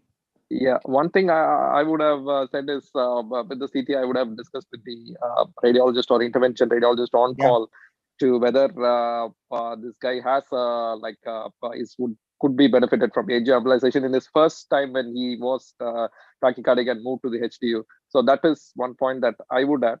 But yes, you are right. With the Jehovah's Witness, even I feel like, even though the patient can be conservatively managed, I don't want to lose the time to wait for the conservative management. Like a sensible decision to make the radiologist aware, and can we do it a bit earlier rather than wait and watch? Yeah, true. I missed that point. Yeah, I should have mentioned that. When Saqib prompted you about radiology, even I felt why, because I was I was thinking of something else. And one more thing is, I just have this doubt whether we should get all the X-rays, part of the No, primary I don't survey? think X-rays are good. We do a trauma CT series. There's no role for No, but X-ray nowadays. for a child like 14-year-old, should we get a complete CT or? No, it's 24-year-old. But I think abdominal X-ray and chest X-ray, is it a part of ATLS or right now it's just a pan CT? No, first thing is if the patient has got signs of pneumothorax, any airway issues, breathing issues, then your chest X-ray will be helpful to make sure that we are not missing anything gross. But if the airway breathing and circulation, airway and breathing is fine, then we go ahead and do a CT trauma series. Once you stabilize the patient, make sure that the patient's vitals are okay before the patient is shifted to CT. Okay, and in the CT trauma series is the CT abdomen and pelvis and chest and spine and everything, and it includes pelvic head, neck. Gwen, it includes head, neck, head and neck, chest, abdomen, pelvis, everything. So I can explain it in more detail. I mean, I'm an ATLS instructor as well, so I don't mark it wrong because these are the two X-rays which are included in ATLS, which is chest X-ray, pelvic X-ray, and the FAST. And if you opted for that, it is fine for me. But most of the centers do practice quick CT scan because CT scan is readily available, and they do it for a whole body CT scan just to see, especially in the setting of a blunt trauma. But whatever strategy you take, I think that Prashant, you were managing it on the ATLS principle, which is fine for me.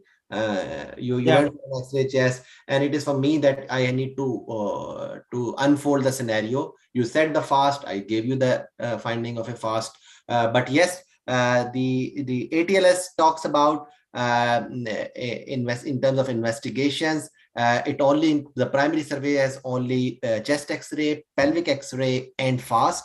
Or FAST not available, then DPL still is a part of an ATLS 10th edition. Then CT scans are part of a secondary survey, adjuncts to secondary survey. And but now the common practice is history examination, history, resuscitation, and a whole body CT scan, and then examination, especially in a sick patient, but it varies patient to patient. But most of the practice, like in our setup, the practice is CT scan is next to a door to the emergency room. So we do a whole body CT scan, but I think both options are right to me. Is a pelvic compression test or a distraction test part of the primary survey or? So pelvic distraction, yes, it is a part because it comes in the E part, exposure part. Okay, so yes. In the E part, we mentioned the log roll as well as PCT and the PDT.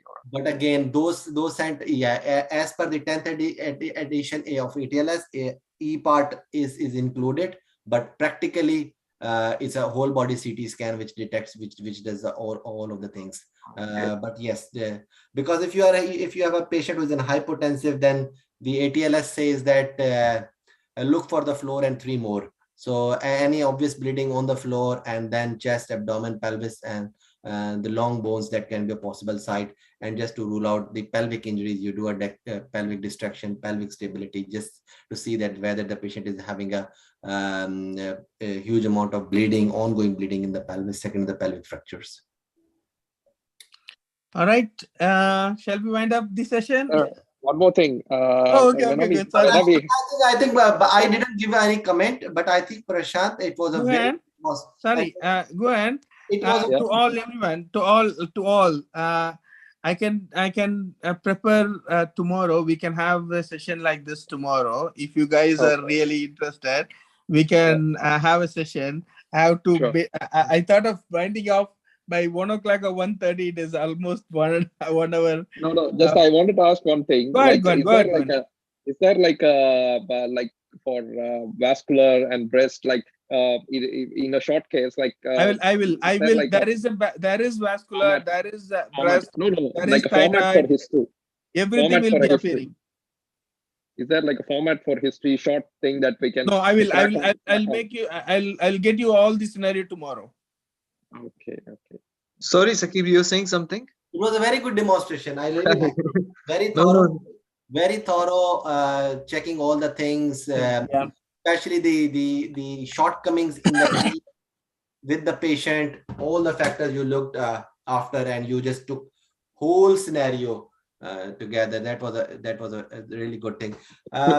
Laparotomy wise, I think you could have better planned it for a damage control laparotomy. Somewhere I was waiting that you would say that my intention would be a damage control and just to control the bleeding, and maybe I need this is the addition that I can only do. Thank you. Shall we wind off? Thank you very much. Thank you. Excellent session. Thanks, Prashant. Thanks, Sakib. Thanks, Gohan. All the best. Thanks, Prashant. All the best, Prashant. I'll if everyone is happy, we can make a session. Probably when I'm free, I can prepare things and I'll get. I think what we suggest that because our two friends are appearing very nearby, so try to make it more frequent. Yeah, we can make them to be candidates, and we can train them as much as possible. Thank you. That would be wonderful. Thank you. Wonderful, guys. Thanks so much. Right. Thank you all. Thanks for joining. Thank you all. I'll send you the links for tomorrow.